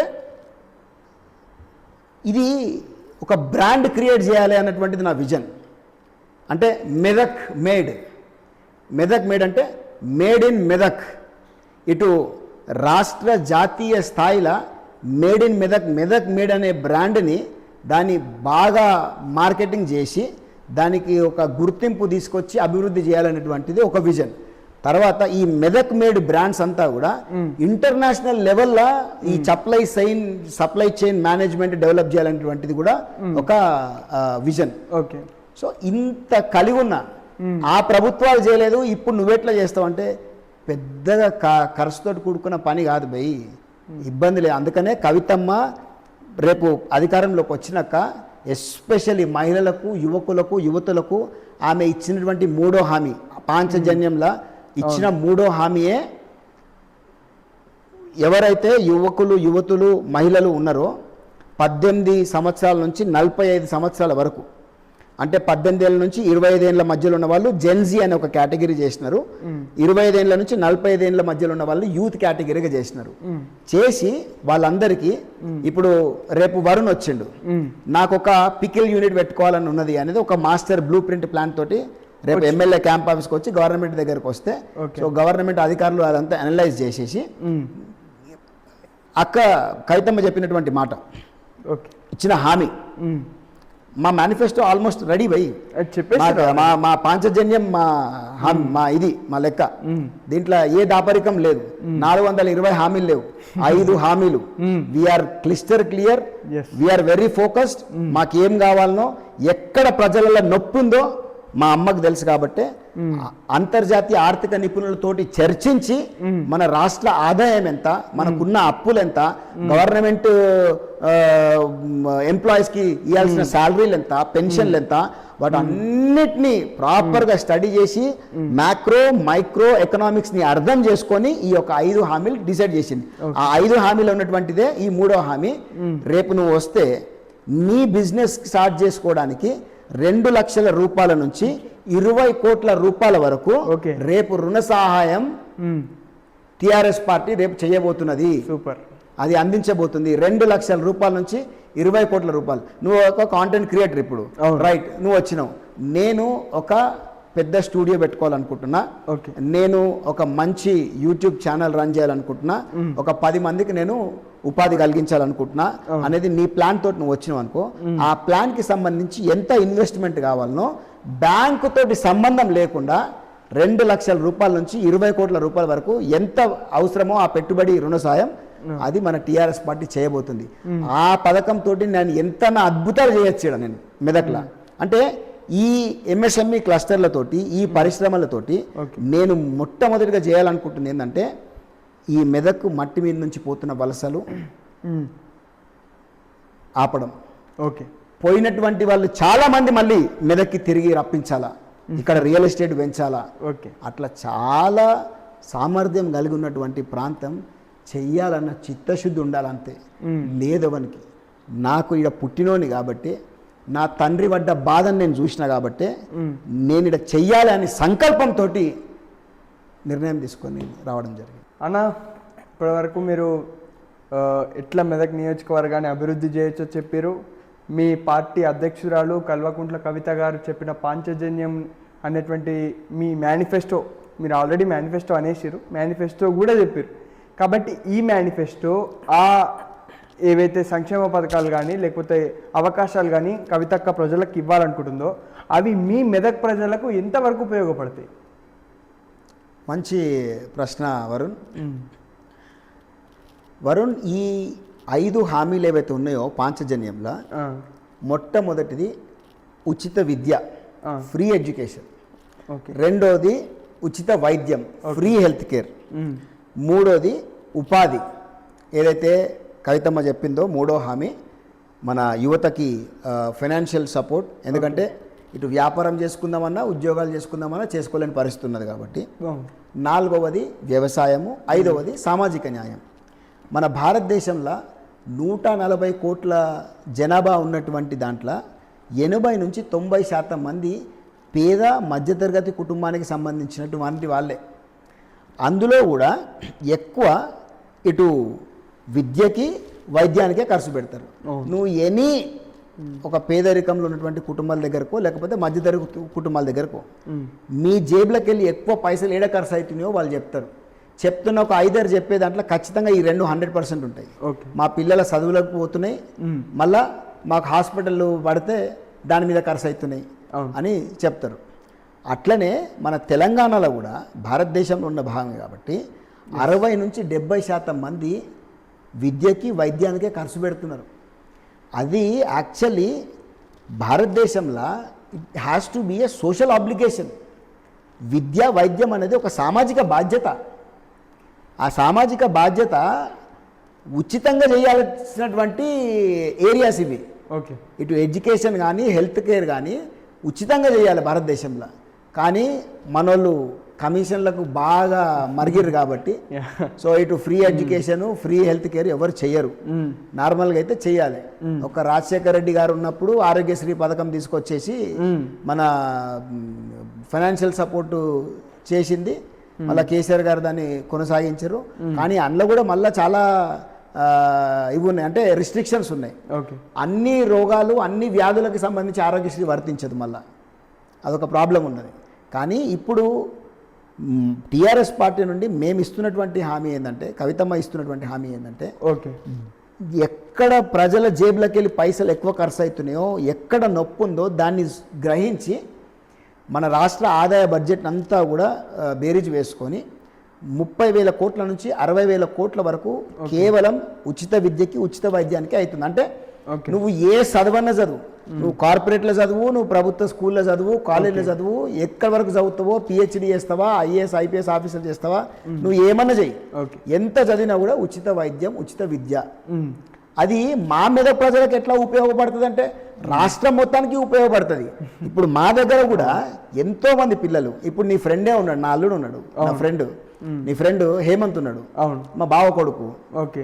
వాళ్ళని పోయి వాళ్ళ పేరెంట్స్ని అడుగు, మెదక్లో ఉన్నటువంటి పిల్లగాన్ని తీసుకుపోయి హైదరాబాద్లో శ్రీ చైతన్య కాలేజీలో 1,00,000 రూపాయల ఫీజులు కట్టుకుంటా, ఇటు హాస్టల్కి ఇటు మళ్ళా కాలేజ్ ఫీజులు అన్నీ కట్టుకుంటా ఉండడం వల్ల ఎంత ఆర్థిక భారం పడ్డదో పోయి అడుగు. అట్లా మా మెదక్లా నేను చెప్పినట్టుగా పేద మధ్యతరగతి కుటుంబాలు అందరూ పిల్లలని అట్లా చదివించుకుంటారు. ఇక్కడ ఉన్నటువంటి కొన్ని కార్పొరేట్ విద్యా సంస్థలు ఉన్నాయి, 2 కార్పొరేట్ విద్యా సంస్థలు, మెదక్ లోకల్ కార్పొరేట్ విద్యా సంస్థలు, వాళ్ళు కూడా రక్తం తాగుతారు ప్రజలది. అదే కవితమ్మ రేపు ఉచిత వైద్యం తీసుకొస్తే జనాల జేబులో పైసలు ఆగుతాయి కదా, మరి ఎందుకు ఉపయోగం కాదు? ఇప్పుడు పిల్లలే నా ఎంబట ఇంతమంది పిల్లలు తిరుగుతారు నా ఎంబట, అజయ్ అన్న అని బాగా అభిమానించి ప్రేమతోటి, నిజంగా మెదక్ మట్టి మీద ఆ అభిమానం ఇష్టం ఉన్నోడు, ఇక్కడ నొప్పిని గ్రహించిన వాళ్ళు నా ఎంబట ఒక 70 మంది పొరలు ఉన్నారు. వాళ్ళందరికీ కూడా రేపు ఏదో ఒక రకంగా రేపు ఈ పాంచజన్యంలో హామీలో భాగంగానే, అంటే నేను వీళ్ళ గురించి చెప్తున్నా, అట్లా నియోజకవర్గం మొత్తము ఉన్నారు. నేను చెప్పినా కదా, ఇంతకుముందు చెప్పినా కదా, ఒక ఊర్లో ఒక గ్రామంలో మా దగ్గర ఇట్స్ లిటిల్ వెరీ ఎమోషనల్ ఇది. ఓకే. అయితే ఆ తల్లికి 2 ఆడబిడ్డలు ఉన్నారు. ఓకే. వాళ్ళు డిగ్రీ చదువుకున్నారు. ఓకే. వాళ్ళు చాలా అందంగా ఉన్నారు, చూడడానికి మంచిగా ఉన్నారు. ఓకే. వాళ్ళు వాళ్ళ ఊర్లో మేస్త్రి కింద ఉప్పర్ పనికి పోతారు. డిగ్రీ చదువుకున్న పిల్లలు. ఓకే. అయితే కన్న తల్లి ఆ 2 అమ్మాయిలు నన్ను నా భార్యను 10 నిమిషాలు ఆగకుండా ఎక్కిలు పెట్టుకుంటా ఏడ్చిండ్రు. ఎందుకు ఏడ్చిండ్రు అంటే అలా తల్లి అంటది, బిడ్డ ఇవాళ నా చిన్న బిడ్డని ఇలా మేస్త్రి ఎంపీటీసీ దగ్గర దొరకపోతాడు బిడ్డ, ఇవాళ రాత్రి అంతా ఆడనే ఉంటుంది, రేపు వస్తుంది మళ్ళా, రేపు నా పెద్ద బిడ్డ సర్పంచ్ దగ్గర దొరకపోతాడు, రేపు వాళ్ళ దగ్గర ఉంటుంది, వస్తుంది. అయితే అప్పుడప్పుడు ఈ మేస్త్రి అంట 2 అమ్మాయిలతోటి మిస్బిహేవ్ చేయడం, ఒకేసారి వాళ్ళతోటి శారీరకంగా వాళ్ళతోటి పడుకొని, అయితే వాడు ఒక్కడే కాదంట, వానితో పాటు ఇంకో 3-4 కూడా తీసుకొచ్చుకొని ఈ అమ్మాయిలని సెక్షువల్గా బాగా ఇబ్బంది ఇది చేసి, అయితే ఆడపిల్లలు ఇంటికి వచ్చినప్పుడు వాళ్ళ తల్లి దగ్గర చెప్తారంట, అమ్మ బాగా నొప్పి అవుతుంది, మేము పోమమ్మా అని బాగా భారంతో బాధతోటి ఆ 2 అమ్మాయిలు వాళ్ళ అమ్మ ఆ 2 అమ్మాయిలు కూడా బాగా ఎక్కిలు పట్టుకుంటా ఏడ్చుకుంటా చెప్తే, ఏ కన్న తల్లికైనా ఇప్పుడు నువ్వే ఆ స్థానంలో ఉంటే, ఇప్పుడు నేను ఇప్పటికీ అది అయి కూడా చాలా కాలం అయింది, ఇప్పటికీ నాకు గుర్తు తెచ్చుకుంటే నాకు ఇంత బాధ అవుతుంటుంది. డిగ్రీ చదువుకున్న పిల్లలు కూడా వాళ్ళ పరిస్థితి ఏమున్నదని చెప్పిన కదా, అట్లాంటి వాళ్ళందరికీ బయట ఉద్యోగాలు దొరకవు, వ్యాపారం చేయాలంటే పెట్టుబడి లేదు, ఎంత హెల్ప్ అవుతుంది చెప్పు. అట్లా పాంచజన్యం అనేటువంటిది చాలా హెల్ప్ అవుతుంది, ఇటు రైతన్నలకు కానీ, ఇటు మహిళలకు కానీ, ఇటు కార్మికులకు కానీ, ఇటు సామాజిక న్యాయం జరగాలని ఆశపడుతున్నటువంటి ఎన్నో కులాలు కానీ అందరికీ కూడా న్యాయం జరుగుతుంది. అన్న, క్యాజువల్గా మీరు మెదక్ పాలిటిక్స్ గురించి ఇంత మాట్లాడారు, మెదక్ నియోజకవర్గ అభివృద్ధి గురించి, తెలంగాణ రక్షణ సేన ఏం చేస్తుంది, మీరు గెలిస్తే ఏం చేస్తుంది అని చెప్పారు. సో ఇవన్నీ మీరు చెప్పినవి చూస్తే ఇవి ఎప్పుడో జరగాలి. యాక్చువల్గా తెలంగాణ రాష్ట్రంలో ఉన్నటువంటి అన్ని జిల్లాలలో కూడా మీరు చెప్పినట్టు జరగకుండా ఒక 50% అయింది. కానీ మెదక్లో మీరు చెప్పింది ఎక్కువ మటుకు కనిపించలేదు. అట్లా కనిపించకపోవడానికి కారణం హరీష్ రావు అని, ప్రస్తుత ఎమ్మెల్యే అని, మాజీ ఎమ్మెల్యే అని మీరు మాట్లాడుతుంటే నేను కొన్ని న్యూస్ ఛానల్స్లో మీ వీడియోస్లో విన్నా. ఎందుకు మరి మీ నాన్నగారు కూడా ఇప్పుడు హరీష్ రావు గారు ఏ పార్టీలో ఉన్నారో మీ నాన్నగారు కూడా అదే పార్టీలో ఉన్నారు, ఎందుకు అట్లా? నొప్పి నాకు ఎక్కువ ఉన్నది కదా, మా తండ్రి తర్వాత ఆ నొప్పి నాకు ఎక్కువ ఉన్నది కాబట్టి మట్టి మీద వాస్తవాలు మాట్లాడతా. అయితే నాకు ఒక గుణం ఉన్నది చిన్నగా ఉన్నప్పటి నుంచి. ఓకే. నాకు అబద్ధాలు చెప్పుడు రాదు, ఎప్పుడు చెప్పినా కూడా నాకు గుర్తుకు లేదు, నా నోటి నుంచి అబద్ధం రాదు, నిజం మాట్లాడతా కాబట్టి, స్ట్రైట్ ఫార్వర్డ్గా ఉండే మనిషిని కాబట్టి నాకు ఫరక్ పడది, వాస్తవాలు చెప్తా. అవును, హరీష్ రావు వల్లనే కదా పరిపాలనా సౌలభ్యం అనే నెపంతో 2 నియోజకవర్గాలను తీసి ఒక జిల్లాగా చేసిండు. ఇక్కడ ఉన్నటువంటి అన్ని ప్రభుత్వ మెయిన్ కార్యాలయాలన్నీ తీసుకుపోయి సిద్దిపేటకి తరలించుకున్నాడు.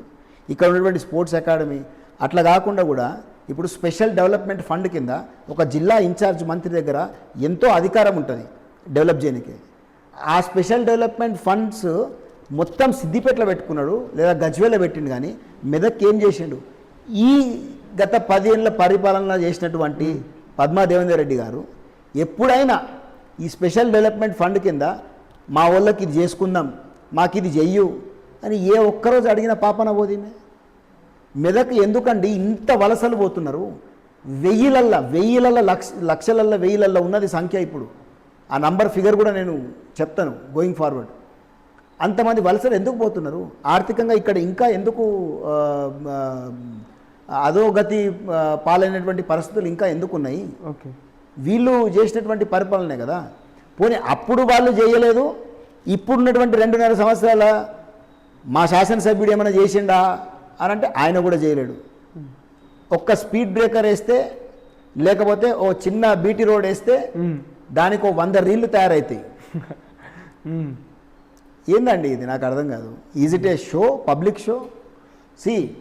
నిన్ను నువ్వు మార్కెట్ చేసుకోవచ్చు, నీ పనిని నువ్వు మార్కెట్ చేసుకోవచ్చు. ఎంతవరకు మార్కెట్ చేసుకోవచ్చు?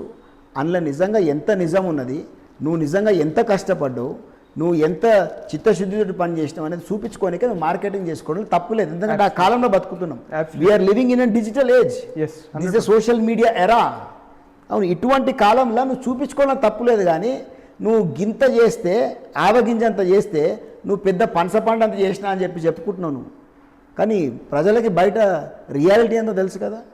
ఇవాళ నీ ఛానల్స్లల్లా ఆర్మీ ఫ్యాన్స్ అని అవ్వని ఇవన్నీ ఏవో ఉన్నాయి కదా, అసలు నీ వ్యూస్ ఎంత తగ్గిపోయినాయి ఒకసారి చూసుకో. బికాస్ ఓవర్ ఎలివేషన్ వల్ల. ఓవర్ ఎలివేషన్ నీ వయసు, నీ మైండ్ పరిపక్వత ఎంతుందో అదే చూపించుకుంటున్నావు నువ్వు. మెచ్యూర్డ్గా ఆలోచించేటువంటి దృక్కోణంతో నువ్వు చేస్తలే. 2.5 సంవత్సరాలు అయినాయి కదా, ఏం చేసిరండి? చెప్పుకుంటున్నారు కదా, మేము మెదక్లో స్కూల్స్ డెవలప్ చేసినాము, మేము మెదక్లో బోర్లు వేయించినాము, ప్రతి ఊరికి ఫండ్స్ ఇచ్చినాము, అప్పటితో కంపేర్ చేసుకుంటే ఇప్పుడు డెవలప్మెంట్ ఇంకా ఎక్కువ చేస్తున్నాము, ప్రయత్నిస్తున్నాము అని మీ శాసనసభ్యుడు చెప్తారు. కాంగ్రెస్ ప్రభుత్వం వచ్చినాక 2.5 సంవత్సరాల తర్వాత ఆన్ గ్రౌండ్ మీద కాంగ్రెస్ ప్రభుత్వం నుంచి శ్వేతపత్రం విడుదల చేయమని చెప్పు. కాంగ్రెస్ ప్రభుత్వం నుంచి మెదక్ నియోజకవర్గానికి ఎన్ని పైసలు విత్ అకౌంట్ శ్వేతపత్రం విడుదల చేసి చూపిమని చెప్పు. ఏ అకౌంట్లో ఎన్ని పడ్డాయి, ఏ స్కీమ్ల నుంచి, ఏ డిపార్ట్మెంట్ నుంచి నువ్వు ఈ ఫండ్స్ ఇక్కడిక్కడ ఎక్కడెక్కడ కేటాయించినావు, ఎక్కడెక్కడ చేయించినావు అనేది చూపిమని చెప్పు. సింపుల్ అండి.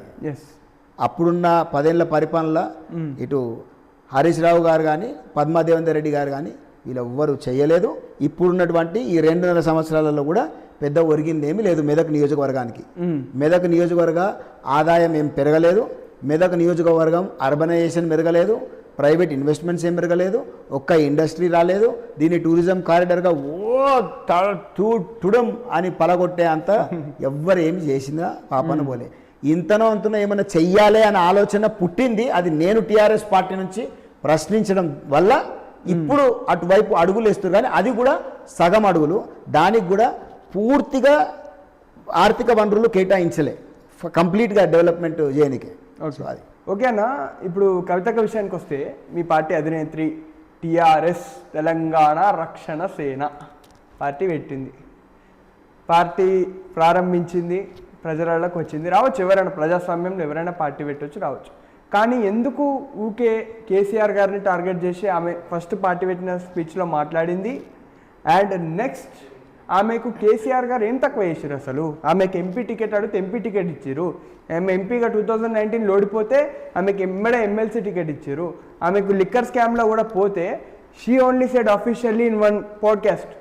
ఆమె ఏం చెప్పిందంటే, నేను విన్న పాడ్కాస్ట్ క్లియర్గా, నా కోసం నేను ఎప్పుడైతే తిహార్ జైలు ఉన్నానో కేసీఆర్ గారు బీజేపీలో కూడా సైతం తెలంగాణ ఈ రాష్ట్రాన్ని నన్ను కాపాడుకోవడానికి బీజేపీలో సైతం ఈ పార్టీని, బీఆర్ఎస్ అనే పార్టీని ప్రత్యేకంగా నా కోసం అందులో విలీనం చేస్తా అని చెప్పిండు. అట్లా చెప్పిన కేసీఆర్ మీద మరమనిషి, మారిన మనిషి ఇవన్నీ ఎందుకు అట్లా ఎలిగేషన్స్? అయితే కవితమ్మ తనంతలో తానుగానే బయటకు వచ్చి పార్టీ పెట్టలేదండి. కవితమ్మ బీఆర్ఎస్లో నుంచి పంపించేసిన తర్వాత 1 సంవత్సరం వెయిట్ చేసింది, నా తండ్రి పిలుస్తాడేమో, నా అన్న పిలుస్తాడేమో అని. ఇప్పుడు మీరు అంటున్నారు కవితకి ఏం తక్కువ చేసిండు, ఎందుకు బయటకు వచ్చి పార్టీ పెట్టింది. నన్ను కూడా అనొచ్చు, నీ తండ్రి నీకు ఏం తక్కువ చేసిండు, నువ్వు ఎందుకు పోయి వేరే పార్టీల హరీష్ రావుకి అగేన్స్ట్గా ఉన్న పార్టీలో పోయి ఎందుకు జాయిన్ అయినావు అని నన్ను కూడా అంటారు. నరం లేని నాలుకలు ఎన్నైనా అంటారు. లోతుగా పోతే ఎవరి పరిస్థితులు ఏంది అనేది అర్థం చేసుకుంటే అప్పుడు రియాలిటీ ఏంది, సత్యం ఏంది అనేది అర్థమవుతుంది. ఉద్యమంలో 2005 నుంచి అక్క కానీ, రామన్న కానీ, కేటీఆర్ గారు కానీ యాక్టివ్గా ఉద్యమంలో పాల్గొన్నారు. ఇప్పుడు మీరు అందరూ మాట్లాడుతున్నారు, అవును కవితమ్మకి ఎంపీ ఇచ్చిండు, ఇది చేసిండు, అది చేసిందని. ఊరికనే ఇంట్లో కూర్చునే దాన్ని తీసుకొచ్చి ఎంపీ టికెట్ ఇయ్యలే కేసీఆర్ గారు. తెలంగాణ రాష్ట్రాన్ని సాధించడంలో అప్పుడున్నటువంటి కాంగ్రెస్ ప్రభుత్వము, అప్పుడున్నటువంటి ప్రధాన ప్రతిపక్ష పార్టీ బీజేపీలో ఉన్నటువంటి సుష్మా స్వరాజ్ కానీ, కపిల్ సిబాల్ కానీ, అట్లా పెద్ద పెద్ద వాళ్ళతోటి, గులాం నబీ ఆజాద్ కానీ, వాళ్ళందరితోటి కోఆర్డినేట్ చేసింది ఎవరు? ఇప్పుడు ఈడ హరీష్ రావు గారు, లేకపోతే కేటీఆర్ గారు, కేసీఆర్ గారు ఈడ కొట్లాడితే మరి కేంద్రం దగ్గర ఎవరు చేసిండ్రు ఇవంతా? మరి కవితమ్మనే కదా. కవితమ్మ ఉండి ఆమె దగ్గరుండి ఆమె కష్టపడ్డది కాబట్టి ఎంపీగా కరెక్టు నా బిడ్డ అని చెప్పేసి గుర్తించి ఎంపీ అవకాశం టికెట్ ఇచ్చి ఆమె గెలిచింది. ఉట్టిగానే చేసేసిండు, ఏదో ఇంట్లో కూర్చొని దాన్ని తీసుకొచ్చి చేయలేదండి. ఆమె పడ్డ కష్టానికి, ఆమె చేసినటువంటి శ్రమకి ఫలితంగా హరీష్ రావు గారికి, కేటీఆర్ గారికి ఎట్లా అవకాశాలు ఇచ్చిండో, సంతోష్ రావు లాంటి వానికి కూడా ఎట్లా అవకాశాలు ఇచ్చిండో అట్లనే కవితమ్మకు కూడా అవకాశం ఇచ్చిండు వాళ్ళ తండ్రి. ఏదో నిజంగానే ఏమో చేసేసారు అన్నట్టుగా కాదు. రెండోది ఏమని అడిగారు నెక్స్ట్, మన ఎందుకు ఇట్లా టీఆర్ఎస్ అనే పేరు పెట్టుకున్నారు కల్వకుంట్ల కవిత గారు, కాపీ ఎందుకు కొట్టిరు వాళ్ళ పేరుని అని అడుగుతున్నా. ఎందుకంటే బీఆర్ఎస్ పార్టీ వాళ్ళు సోషల్ మీడియా మీరు ఒకసారి చూస్తే, మీరు పార్టీ పెట్టిన రోజు కూడా కోల్గేట్ ప్లస్ ఇంకేదో కోల్గేట్ సంబంధించిన బ్రాండ్ ఫోటో పెట్టిరు. అంటే టీఆర్ఎస్ పార్టీ ఇప్పుడు ఒక డూప్లికేట్ పార్టీ బీఆర్ఎస్కి, లేకపోతే ఒక బీ టీమ్ పార్టీ కాంగ్రెస్కి ఆర్ బీజేపీకి అని ప్రధానమైనటువంటి ఎలిగేషన్స్ అనేటివి పెద్ద పెద్ద నాయకులందరూ చేస్తున్నారు. ఎందుకంటే కవిత ఒక తోలుబొమ్మ, కవిత వెనకాల నుంచి కవితను డైరెక్ట్ చేస్తుంది రేవంత్ రెడ్డి, పైన మోడీ. బీఆర్ఎస్ పార్టీని రెండుగా చీల్చడానికి కవిత వచ్చింది అని ప్రధాన ఆరోపణ. ఇందాక మీరు అన్నారు బీఆర్ఎస్ పార్టీని బీజేపీలో సైతం విలీనం చేయడానికి కూడా సిద్ధమైండు కేసీఆర్ గారు అని. ఎవరు చెప్పారండి మీకు? నాకు అర్థం కాదు. ఆ అన్అఫీషియల్ డిస్కషన్స్ చెప్పింది కవితమ్మ అట్లా చెప్పలేదు. మీరు మాటల్ని వక్రీకరించద్దు సార్. కవితమ్మ గారు ఏం చెప్పారంటే, నేను నా స్టాండ్ మీద ఉన్నా, నేను బలంగా ఉన్నా, లేదు అటువంటి అంటే బీజేపీ వాళ్ళు ఇట్లాంటి ఆఫర్ ఇచ్చిండ్రు అని జస్ట్ మెసేజ్ పాస్ చేస్తే, నేను కొట్లాడతా, నేను ప్యూర్గా బయటికి వచ్చేస్తా, నేను పవిత్రంగా బయటకు వస్తా, అట్లాంటి దిక్కు ఆలోచించాల్సిన అవసరం లేదు, ఆ దిక్కుమాలినటువంటి ఆఫర్ని తీసి తన్నుమని చెప్పు అని చెప్పి పంపించినటువంటి మంచి దమ్మున్న లీడర్ మా కవితమ్మ. ఇప్పుడు ప్రతి ఒక్కరు ఎప్పుడు అంటున్నట్టు బీఆర్ఎస్ బీజేపీకి బీ టీము, కాంగ్రెస్ బీజేపీకి బీ టీము. ఇక్కడ ఎవరికి బీ టీములు పెట్టలేదు చెప్పండి? అందరూ అన్ని రకాల అందరికీ బీ టీములే అంటారు. ఇప్పుడు కొత్త పార్టీ ఉట్టుకొచ్చింది టీఆర్ఎస్ కూడా బీ టీమే అంటారు. ఎవరెవరికి బీ టీం అన్నారు చెప్పండి? ఏదో కొత్త ఎలక్షన్ వస్తే ఎవడో ఇంకొకరికి సపోర్ట్ చేస్తే ఇది వాళ్ళకి బీ టీం అని చెప్పేసి, ఒక దగ్గర ధర్నా అయితే లైట్లు వీళ్ళు వాళ్ళకి సపోర్ట్ చేస్తారు కాబట్టి వీళ్ళకి వాళ్ళు బీ టీం అని చెప్పేసి నిరాధారమైనటువంటి ఆరోపణలు అవన్నీ అది పట్టించుకోవాల్సిన అవసరం లేదు. నెక్స్ట్ ఏంటంటే, ఇప్పుడు మీ నాన్నగారు మెదక్ విషయానికి వస్తే బట్టి జగపతి గారు ఉన్నారు. మీరు ఏ మీటింగ్లో పోయినా సరే, ఎక్కడ పోయినా సరే, ఏం మాట్లాడినా సరే, నేను బట్టి జగపతి కొడుకును, నేను బట్టి జగపతి ఇంట్లో నుంచి వచ్చినా అని చెప్పి అంటున్నారు. జనరల్గా అట్లాంటి వాతావరణం ఉన్నది, అట్లా అంటున్నారు మీరు. కాబట్టి మీరేమో తెలంగాణ రక్షణ సేన అనే పార్టీలు ఉన్నారు, మీ నాన్న భారత రాష్ట్ర సమితి అనే పార్టీలు ఉన్నారు. ఇంకొక రాజకీయంగా అందరూ ప్రత్యర్థులే, మనకు అందరూ ఒకటే రాజకీయంగా, తల్లి తండ్రి అని ఎవరు ఉండరు. కాబట్టి మీకు రాజకీయంగా ప్రత్యర్థి అయినటువంటి మీ నాన్న పేరును మీరు ఎట్లా వాడుకోగలుగుతారు ఒక పబ్లిక్ ఈవెంట్లో? వరుణ్, నేను ఒకసారి టీఆర్ఎస్ పార్టీలో జాయిన్ అయ్యి మెదక్ వచ్చిన తర్వాత ఒకసారి ఫస్ట్ ప్రెస్ మీట్లో మాత్రమే నేను బట్టి అజయ్, నాకు చాలామంది పత్రికా మిత్రులు ఫోన్ చేసి నన్ను అడగడం బట్టి జయపతి కొడుకు ఈయనలో జాయిన్ అయ్యిండు అన్నది నేను చెప్పాల్సి వచ్చిన సందర్భం. కాబట్టి నేను అన్ని మీటింగ్లలో వేయడం నా తండ్రి పేరు వాడతలేను. ఎందుకంటే మా తండ్రికి పుట్టిన 4 పిల్లలం కూడా మా చిన్నగున్నప్పటి నుంచి ఈ రోజు వరకు కూడా వేరే వాళ్ళకి ఏదైనా సహాయం అందుతుంది అన్నటువంటి ఏదైనా సందర్భం ఉంటేనే బయట ఆయన పేరు వాడుకున్నాం. కానీ మాకు సొంతంగా ఆయన పేరు వల్ల మేము లబ్ధి పొందడానికి మేము ఏ రోజు కూడా ఉన్న 4 పిల్లలం, మా అన్న కావచ్చు, మా అక్క కావచ్చు, నేను నా తమ్ముడు ట్విన్ బ్రదర్స్ కౌల పిల్లలం కావచ్చు, ఏ ఒక్క రోజు కూడా మా తండ్రి పేరు మేము వాడుకొని మేము బయట బతికిన దాఖలాలు లేవు. అది సమాజానికి తెలుసు, అందరికీ తెలుసు. అయితే నేను బట్టి జయపతి అనేటువంటి పేరు ఇక్కడ వాడుకోలేదు. కానీ ఇప్పుడు నేను ఎక్కడికి పోయినా బయట నేను బట్టి అజయ్ అని చెప్పేసి నేను పరిచయం చేసుకోవాల్సి వస్తుంది. ఇప్పుడు మొన్న మా పార్టీలోనే మొన్న ఎక్స్ మంత్రి, మన మాజీ మంత్రి సింగరేణి ప్రాంతంలో ఉన్నటువంటి బోడ జనార్దన్ గారు పార్టీలో జాయిన్ అవ్వడం జరిగింది. చూసినాను. ఆయన మా తండ్రి గారికి మంచి మిత్రుడు అంట, తెలుగుదేశం పార్టీలో ఉన్నప్పటి నుంచి ఒకప్పుడు. అయితే కవితమ్మ గారు జనార్దన్ అన్న బట్టి అజయ్ మన మెదక్ అభ్యర్థి అని చెప్పగానే బట్టి జగపతి నీకు ఏమవుతాడు అని చెప్పి అడిగిండు. అంటే బట్టి జగపతి అనేది ఒక బ్రాండ్.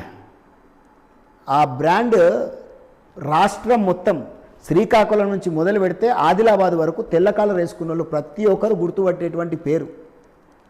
ఎన్టీ రామారావు నుంచి ఎంతమంది అయితే ముఖ్యమంత్రులు ఈ కాలం వరకు కూడా పరిపాలించినరో వాళ్ళందరికీ కూడా పలానా మెదక్ అని అంటే బట్టి జయపతి అనేటువంటి వాడు ప్రతి ఒక్కరికి తెలుసు. అంత పేరు సంపాదించుకున్నాడు. మెదక్ మట్టి మీద పుట్టిన వాళ్ళు కానీ మెదక్ శాసనసభ్యులుగా ఉన్నటువంటి వాళ్ళు కూడా ఎవరు కూడా అంత పేరు ఎలివేషన్లకు పోలే. ఒకే ఒక వ్యక్తి మా తండ్రి. అవును భయ్, నేను బట్టి జయపతికి పుట్టిన, ఇంకోనికి వేరేటోనికి పుట్టలే కదా. నన్ను ఎవడన్నా అడిగితే నేను బట్టి జయపతి కొడుకుననే చెప్పుకుంటా, బయట ఇంకోనికో పుట్టినోడైతే ఇంకోని పేరు చెప్పుకుంటా కదా. గర్వంగా నా తండ్రి పేరు నేను చెప్పుకోవడంలో దాంట్లో కూడా తప్పు పడితే నేనేం చేస్తా చెప్పండి. నా తండ్రి పేరు చెప్పుకొని నేను ప్రచారం చేస్తలేను. నన్ను ఎవడన్నా అడిగితే అవును నేను ఆయన కొడుకునని చెప్పుకుంటున్నాను అంతే. ప్రౌడ్గా చెప్పుకుంటా, గర్వంగా చెప్పుకుంటా నా తండ్రి బట్టి జగపతి అని. ఎంతమందికి అవకాశం వస్తుందండి బట్టి జయపతి కడుపులో పుట్టనికే? నాకు అవకాశం వచ్చిందండి. అవసరమైతే ఎవరైనా అడిగితే చెప్పుకున్నాను. కానీ నేను వ్యక్తిగతంగా నేను బట్టి జయపతి కొడుకుని అని నేను ఎప్పుడు కాన్వర్జేషన్ స్టార్ట్ చేయలేదు. అన్న జనరల్గా ఇప్పటివరకు మీరు బట్టి జయపతి అంటే ఏంది, మెదక్ అంటే ఏంది, తెలంగాణ రక్షణ సేన అంటే ఏందని బ్రహ్మాండంగా మాట్లాడారు. Very good information.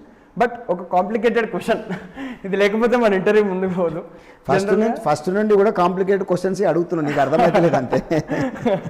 ఎందుకంటే మీరు అట్లా ఆన్సర్ ఇస్తున్నారు, మన ఇంటర్వ్యూ అట్లా ఫ్లోలో వెళ్ళిపోతుంది. సో ఇది ఏ క్వశ్చన్ మిమ్మల్ని అడగచ్చా జనరల్? పర్లేదు ఏదైనా అడగచ్చు. సో ఇప్పుడు బట్టి జగపతి గారు ఒక ఎమ్మెల్యే క్యాండిడేట్. నెక్స్ట్ కొన్ని సర్వేల ప్రకారం బీఆర్ఎస్ వేవ్ రాబోతుందని కొంతమంది చెప్తున్నారు. అదే వేవ్లా ఒకవేళ పద్మా దేవేందర్ రెడ్డి గారి మీద అదే యాంటీ ఇన్కంబెన్సీ ఉంటే ఇంకా ప్రజల లోపల ఇప్పుడు స్థానిక ఎమ్మెల్యేని ఓడించడానికి బీఆర్ఎస్ పార్టీ యూజ్ చేసేటువంటి అస్త్రం బట్టి జగపతి. బట్టి జగపతి నిలబడితే బట్టి జగపతి వెనకాల ఎవరు ఉంటారు? హరీష్ రావు గారు ఉంటారు. మొత్తం బీఆర్ఎస్ పార్టీ యంత్రాంగం ఉంటుంది. మీ నాన్నగారు ఒకవేళ బట్టి జగపతి గారి ఏజ్ దృష్ట్యా బట్టి జగపతి గారికి కాకుండా మీ పెద్దన్న బట్టి ఉదయాన్నకు ఒకవేళ టికెట్ ఇస్తే, ఇద్దట్లో ఎవరికి టికెట్ ఇచ్చినా, BRS MLA candidate of Medak legislative assembly నుంచి మీకు టికెట్ ఇచ్చిన, మీరు కవితక్క పార్టీ నుండి టీఆర్ఎస్ పార్టీ నుండి మీరు నిలబడ్డా, ఎట్లయితే కవితక్క వాళ్ళ నాన్నను విమర్శించిందో పార్టీ పెట్టిన రోజు కానీ ఇప్పటిదాకా కానీ, అట్లనే మీరు బట్టి జగపతి గారిని విమర్శిస్తారా? ఓరి నాయనో,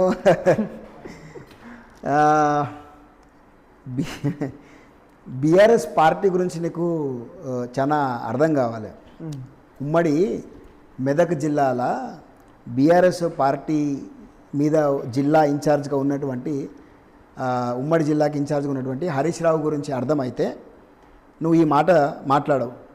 రేపు బట్టి అజయ్కి చెక్ పెట్టనీకే, రేపు బట్టి జగపతికో లేకపోతే బట్టి ఉదయ్కో టికెట్ ఇస్తే నువ్వు వాళ్ళ మీద మాట్లాడతావా అని. ఫస్ట్ ఆఫ్ ఆల్ ఈక్వేషన్స్ వేరే ఉంటాయి.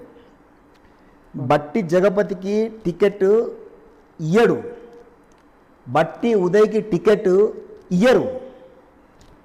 ఇస్తే బట్టి జగపతికి ఏమవుతుందో వాళ్ళకి తెలుసు.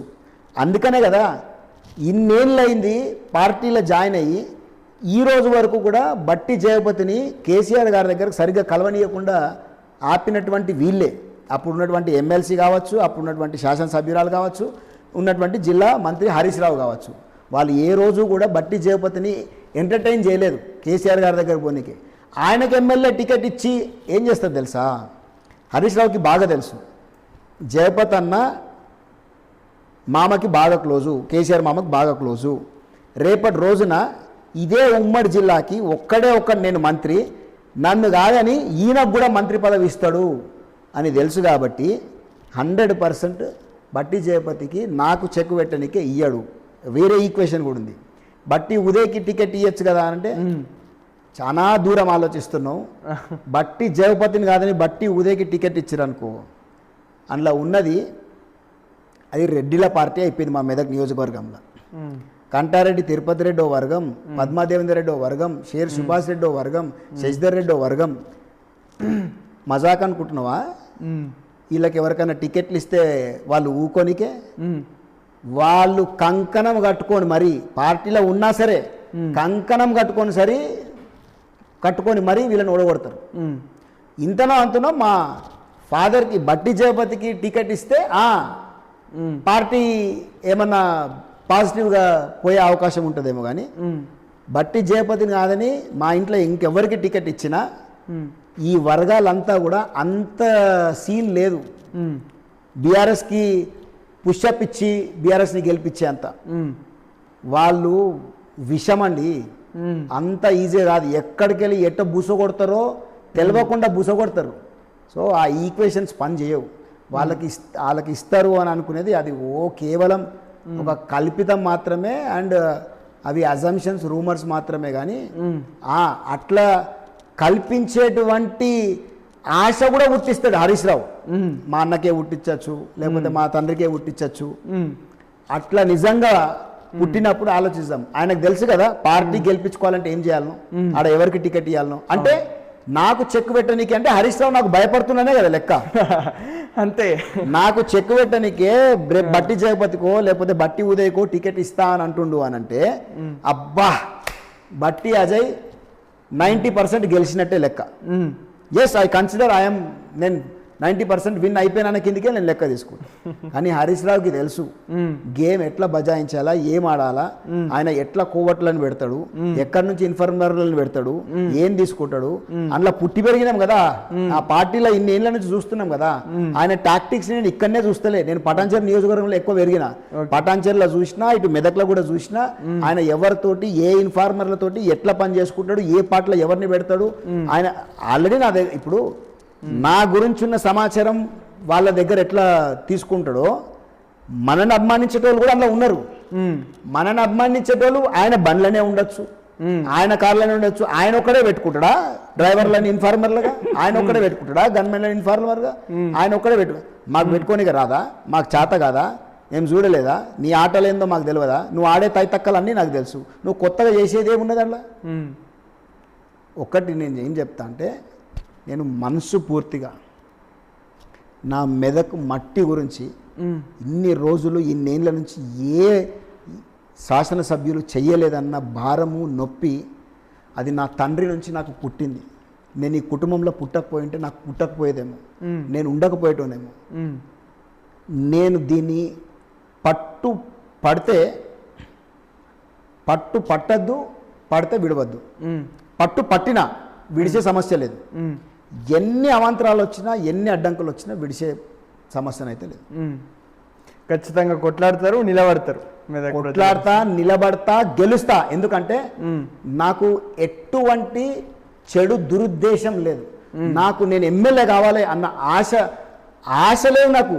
నేను ఎమ్మెల్యే ఎందుకు కావాలనంటే నేను చూపిస్తా. రేపు ప్రపంచ స్థాయి గుర్తింపు ఎట్లా తీసుకురావచ్చో నా మెదక్కి నేను చూపిస్తాను. నేను చెప్పిన కదా, మెదక్ మేడ్ ఇన్ మెదక్ అన్న బ్రాండ్ ప్రపంచ స్థాయి గుర్తింపు తీసుకురాగలిగే విధంగా నేను అభివృద్ధి చేస్తా. ఆ తెలివి నాకున్నది, అదే విధంగా నాకు దేవుని అండ ఉన్నది. 100% నేను చేస్తా, గెలుస్తా. ఎవ్వడు ఎన్ని ప్రయత్నాలు చేసినా డబ్బు ప్రభావం ఉంటుంది, మద్యం ప్రభావం ఉంటుంది. అవి ఎంత ఉన్నప్పటికీ కూడా, ఎందుకంటే నేను కొట్లాడుతుంది ప్యూర్ హార్ట్ తోటి, ఒక పవిత్రమైనటువంటి హృదయంతో. తెలంగాణ గురించి ఎందుకు కొట్లాడిండు కేసీఆర్ గారు? తెలంగాణ రాష్ట్రం వెనుకబాటుతనం చూసింది. నీళ్లు లేవు, నిధులు లేవు, నియామకాలు లేవు అని ఎంత బాధపడితే కొట్లాడితే రాష్ట్రం సాధించుకోగలిగిండు. 16 ఏళ్ళు. ఆయనకున్న దానికంటే 100 రెట్లు ఎక్కువ ఉంది నా లోపల అగ్ని జ్వాల. నా మెదక్ గడ్డ మీద మెదకోడు ఖచ్చితంగా ఎమ్మెల్యే కావాలి రాబాయ్ అని చెప్పి, మెదకోడు కాదే నేను కావాలని. బట్టి అజయ్ అనేటోడు ఎందుకు కావాలి? బట్టి అజయ్ అనేటోడు ముఖ్యమంత్రి అభ్యర్థిగా ఉన్నటువంటి కేసీఆర్ దళితుని ముఖ్యమంత్రి చేయకుండా ఆయన ఎందుకు కూర్చున్నాడు? అరే నేను కూర్చుంటేనే దీన్ని గాడిలో పెడతారు అబ్బాయి. అట్లా మెదకు మట్టి మీద ఎవడంటే వాడు కాదు, మళ్ళా మెదకు మట్టి మీద నేను ఎమ్మెల్యే అయితేనే దీన్ని గాడిలో పెడతా అన్నటువంటి కాన్ఫిడెన్స్ ఉన్నది, చిత్తశుద్ధి ఉన్నది, తెలివి ఉన్నది. మా తండ్రి మమ్మల్ని అంతా మంచిగా చదివిపించిండు, మాకు ఆ తాకత్తు ఉన్నది, ఆ సామర్థ్యం ఉంది. కాబట్టి ఖచ్చితంగా నేను చేస్తాను. అన్న, ఇప్పటివరకు అయితే మెదక్ సమస్యల గురించి, ఈ తెలంగాణ రాష్ట్రం వచ్చిన తర్వాత మెదక్ పరిస్థితి ఎట్లుంది, మనం ఎందుకంటే అందరం రాష్ట్రం కోసం ఉద్యమం చేసిన వాళ్ళం, అన్ని జిల్లాలు మారాలి, అన్నీ మారాలి. కాబట్టి మీరు స్పెషల్గా మెదక్ నియోజకవర్గం ఇన్ఛార్జ్ కాబట్టి మీ మెదక్ సమస్యలు చాలా బ్రహ్మాండంగా చెప్పారు. కాకపోతే ఈ అన్ని ఇంటర్వ్యూ చూసిన తర్వాత నాకు కానీ లేకపోతే ప్రజలకు కానీ ఒక విషయం అనిపిస్తుంది. జనరల్గా ఏమనిపిస్తుంది అంటే, ఎందుకు బట్టి అజయ్ అనే పర్సను మంచిగా మెట్రోపాలిటన్ సిటీస్లో మంచిగా లగ్జరియస్ లైఫ్, మీరు ఒక 2 లక్షల శాలరీ, మీ వైఫ్ 1 లక్ష శాలరీ, 3 లక్షల జీతము నెలకు, మంచిగా తిరగవచ్చు, తినొచ్చు, ఎంజాయ్ చేయొచ్చు. ఇదేం పాలిటిక్స్ ఏముంది? మీరు ఇప్పుడు ఇంట్లోకి వస్తారు, మీరు ఒక మీ ఎమ్మెల్యేని విమర్శిస్తారు, మీ మాజీ ఎమ్మెల్యేని విమర్శిస్తారు, వాళ్ళు విమర్శిస్తారు, అండ్ మిమ్మల్ని కొంతమంది తిడుతుంటారు, కొంతమంది నెగిటివ్ కామెంట్స్ పెడుతుంటారు మీ పోస్టుల కింద. ఇవన్నీ ఎందుకు అని మీకు ఎప్పుడన్నా అనిపించిందా జనరల్గా? ఒక చిన్న పిట్ట కథ చెప్తా వరుణ్. ఓకే. అయితే ఒక పిట్ట ఉండేది. ఆ పిట్ట చాలా రోజుల నుంచి నేను పైకి ఎగరాలా, ఆకాశం అంతా చుట్టి రావాలా, ప్రపంచమంతా చూడాలా అని అనుకునేది. కానీ భయం, ఈడ కింద పడిపోతానేమో అని ఎప్పటికీ ఆ చెట్టు మీద ఉన్న ఒక కొమ్మ మీదనే కూర్చొని ఉంటుండే. అయితే సడన్గా అనుకోకుండా ఒకరోజు ఆ కొమ్మ ఇరిగిపోతుంది. ఏమీ చేయలేక భయం వదిలేసి ఆ పక్షి రెక్కలిప్పి అమాంతం ఆకాశంలోకి ఎగురుతుంది. దాని జీవితంలో అదే ఫస్ట్ ఫ్లైట్. అయితే నాకు ఈ కథలో అన్నిటికంటే ఎక్కువ నచ్చిన విషయం ఏంటంటే ఆ ఇరిగిపోయిన కొమ్మ. ఆ పిట్టకి ఆ కొమ్మనే ఆధారంగా ఉన్నటువంటి కొమ్మ విరిగిపోవడంతో ఆ తర్వాత ఆ కొమ్మని చాలామంది కిందేసి తొక్కిండొచ్చు, అది ఇంకా నలిగిపోయిండొచ్చు, దానికి విలువ ఇవ్వకుండా ఉండిపోయిండొచ్చు. కానీ ఈ పిట్ట మాత్రం ఆగలే. ఈ పిట్ట మొత్తం ఆకాశంలో తిరిగి ప్రపంచమంతా చూసి ఎన్నో అనుభవాలను సంపాదించుకొని మళ్ళా ఈ చెట్టు దగ్గరకు వచ్చినప్పుడు, గూడు కట్టుకోవాలనుకున్నప్పుడు ఏ కొమ్మనైతే విరిగిపోయి కింద పడిపోయినుండేనో అదే కొమ్మ చిన్న చిన్న పుల్లలతోటి, అదే ముక్కలతోటి దానికి గూడు కట్టుకోనికే దానికి హెల్ప్ అయినాయి. అంటే ఈ జీవితంలో ఏది కూడా వృధా కాదు. కానీ రేపు ఎవరో నిన్ను ఓ మాట అన్నారనో, నిన్ను అవమానించిరనో, నిన్ను చిన్నచూపు చూసిరనో, లేకపోతే నీకు విలువ లేకుండా చేస్తురనో, నువ్వు ఎప్పుడూ కూడా అడుగు ముందుకేసినవి ఆగకూడదు. జీవితంలో ముందుకి నువ్వు పోతూనే ఉండాలి. అంటే ఇప్పుడు ఎప్పుడైతే ఈ పిట్ట అనుకుందో విరిగిపోయిన కొమ్మ లేదు కదా, నేను ఈ చెట్టు మీద ఎట్లా ఉంటా అని అది గూడు కట్టుకోకపోతుండే. ఇవాళ నా పరిస్థితులు నేను పొందుకుంటున్న అవమానాలు, నేను తీసుకుంటున్నటువంటి ఇబ్బందులు, బాధలు కనుక నేను ఇప్పుడు వాటికి కింద పడిపోతే రేపు ఇదే పరిస్థితులు రేపు నా విజయానికి పునాది కావచ్చు కదా. అందుకనే భయాన్ని కాదు, ధైర్యాన్ని నమ్ము. కొమ్మని కాదు, నీ రెక్కలను నమ్ము. అప్పుడు కదా ఈ ఆకాశమే నీ హద్దు. నరసింహ సినిమా చూసినావు కదా నువ్వు? చూసిన. అందులో రజనీకాంత్ పాట ఉంటుంది చూడు, జీవితం అంటే పోరాటం, పోరాటంలో ఉంది జయం, ఎక్కువ తొలిమెట్టు కొండని కొట్టు ఢీ కొట్టు, గట్టిగా పట్టేను పట్టు గమ్యం చేరేట్టు, పిక్క బలముంది యువకుల పక్క బలముంది, అండగా దేవుడు తోడుంది సాగర నరసింహ. సో నాకు పిక్క బలం ఉన్నది, నా యువకుల బలం ఉన్నది, అండగా దేవుని తోడున్నది. ఖచ్చితంగా నేను గెలుస్తా. నేను మెదక్ని ప్రపంచ స్థాయి గుర్తింపును తీసుకొచ్చేదానిక నేను రేపు గెలిచిన తర్వాత కూడా నా యాక్చువల్ పని స్టార్ట్ అయ్యేదే అప్పుడు. నిద్రాహారాలు మాని మరి నేను ఫోకస్డ్గా ఏ విధంగా ఏ మండలంలో ఎట్లా డెవలప్ చేయాలనేటువంటిది చాలా బలంగా మంచి ప్రణాళికతోటి 24/7 I work hard to bring that glory back to my motherland Medak. Thank you so much Varun. Thank you so much అన్న. మీ రాజకీయ జీవితం స్టార్ట్ చేసిరు తెలంగాణ రక్షణ సేన అనే పార్టీ నుంచి. చాలా ఎలిగేషన్స్ వస్తాయి, చాలా విమర్శలు వస్తాయి. అవన్నిటినీ మీకు తిప్పికొట్టే సామర్థ్యం భగవంతుడు మీకు ఇస్తాడు. అది మీ బ్లడ్లోనే ఉందని నాకు చాలా క్లియర్గా అర్థమైపోయింది. ఎందుకనంటే ఈ ఒక్క పోడ్కాస్ట్తోని, ఈ ఒక్క ఇంటర్వ్యూతోని మీరంటే ఏందో టోటల్ మెదక్ ప్రజలకే కాదు, టోటల్ తెలంగాణ రాష్ట్ర ప్రజలకు కూడా తెలిసింది. ఎస్, మెదక్లో ఒక అభ్యర్థి ఉన్నాడు, కొట్లాడుతున్నాడు. ప్రయత్నం చేసేంత వరకే మన వంతు, ఇక ఫలితం ఇచ్చేది దేవుని వంతు. మీరు ప్రయత్నం చేస్తున్నారు, ప్రయత్నంలో ఉన్నారు, మీ పార్టీ నాయకురాలు కూడా ప్రయత్నంలో ఉన్నారు.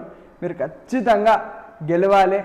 ఖచ్చితంగా మెదక్ నియోజకవర్గంలో మీరు మీ యొక్క పాత్రను పోషించాలి, మీరు ప్రయత్నించాలి. నేను మనస్ఫూర్తిగా కోరుకుంటున్నా. నాలాంటి ఒక యంగ్స్టర్కి మెయిన్గా అవకాశం ఇచ్చినందుకు కూడా, ఎందుకంటే ఈ ఓటీపీ అనే ఛానల్ ఏదైతుందో ఓన్లీ తెలంగాణ పాలిటిక్స్ అని podcast and channel plus informative channel. ఇందులో పోడ్కాస్ట్ వస్తాయి, ఇన్ఫర్మేటివ్ వీడియోస్ వస్తాయి. అంటే గవర్నమెంట్ ఎట్లాంటి అభివృద్ధి పనులు చేస్తుంది, ఎట్లా చేస్తే బాగుంటుంది అనేది ఒక మంచి ప్రజాస్వామ్య స్ఫూర్తితోని ఈ యొక్క ఛానల్ని మనం లాంచ్ చేసినాం. నా ఛానల్ లోగోలో జయశంకర్ సార్ ఉంటాడు, బాబాసాహెబ్ అంబేద్కర్ గారు ఉంటారు, స్వామి వివేకానంద ఉంటారు. వీళ్ళెవరంటే ఏంటంటే అసలు వీళ్ళతో అవుతుందా అని అన్నప్పుడు కూడా వాళ్ళు సాధించినటువంటి మనుషులు. కాబట్టి ఇట్లాంటి వాళ్ళందరికీ మీరు ఎంకరేజ్ చేస్తున్నందుకు ఇక్కడనే మీరు ప్రజల ఉదయాలు గెలిచేసిండ్రు. Thank you so much. Thank you so much అన్న. Thank you. నెక్స్ట్ మీరు మెదక్ శాసనసభ్యుడిగా అయిన తర్వాత మీ ఎమ్మెల్యే కార్ స్టిక్కర్ మీద పక్కన నిలబడి మనం ఇంటర్వ్యూ మళ్ళీ చేద్దాం. తప్పకుండా. And I also truly appreciate your wonderful team. Okay. Only Telangana politics team కూడా నీతో పాటు హైదరాబాద్ నుంచి మెదక్ వచ్చిండ్రు. Thank you. వాళ్ళకు కూడా నా అభివందనలు. Thank you so much guys. So take care. Okay అన్న. మళ్ళీ ఎమ్మెల్యే అయినాక కలుద్దాం. Friends, all of you please subscribe to OTP only Telangana politics. So యూట్యూబ్లో కూడా ఉంది, ఇన్స్టాగ్రామ్లో ఉంది, ఫేస్బుక్లో ఉంది. So do subscribe, like, and also please share your valuable comments. So see you all. This is Bhatti Ajay from Medak. Thank you. Thank you.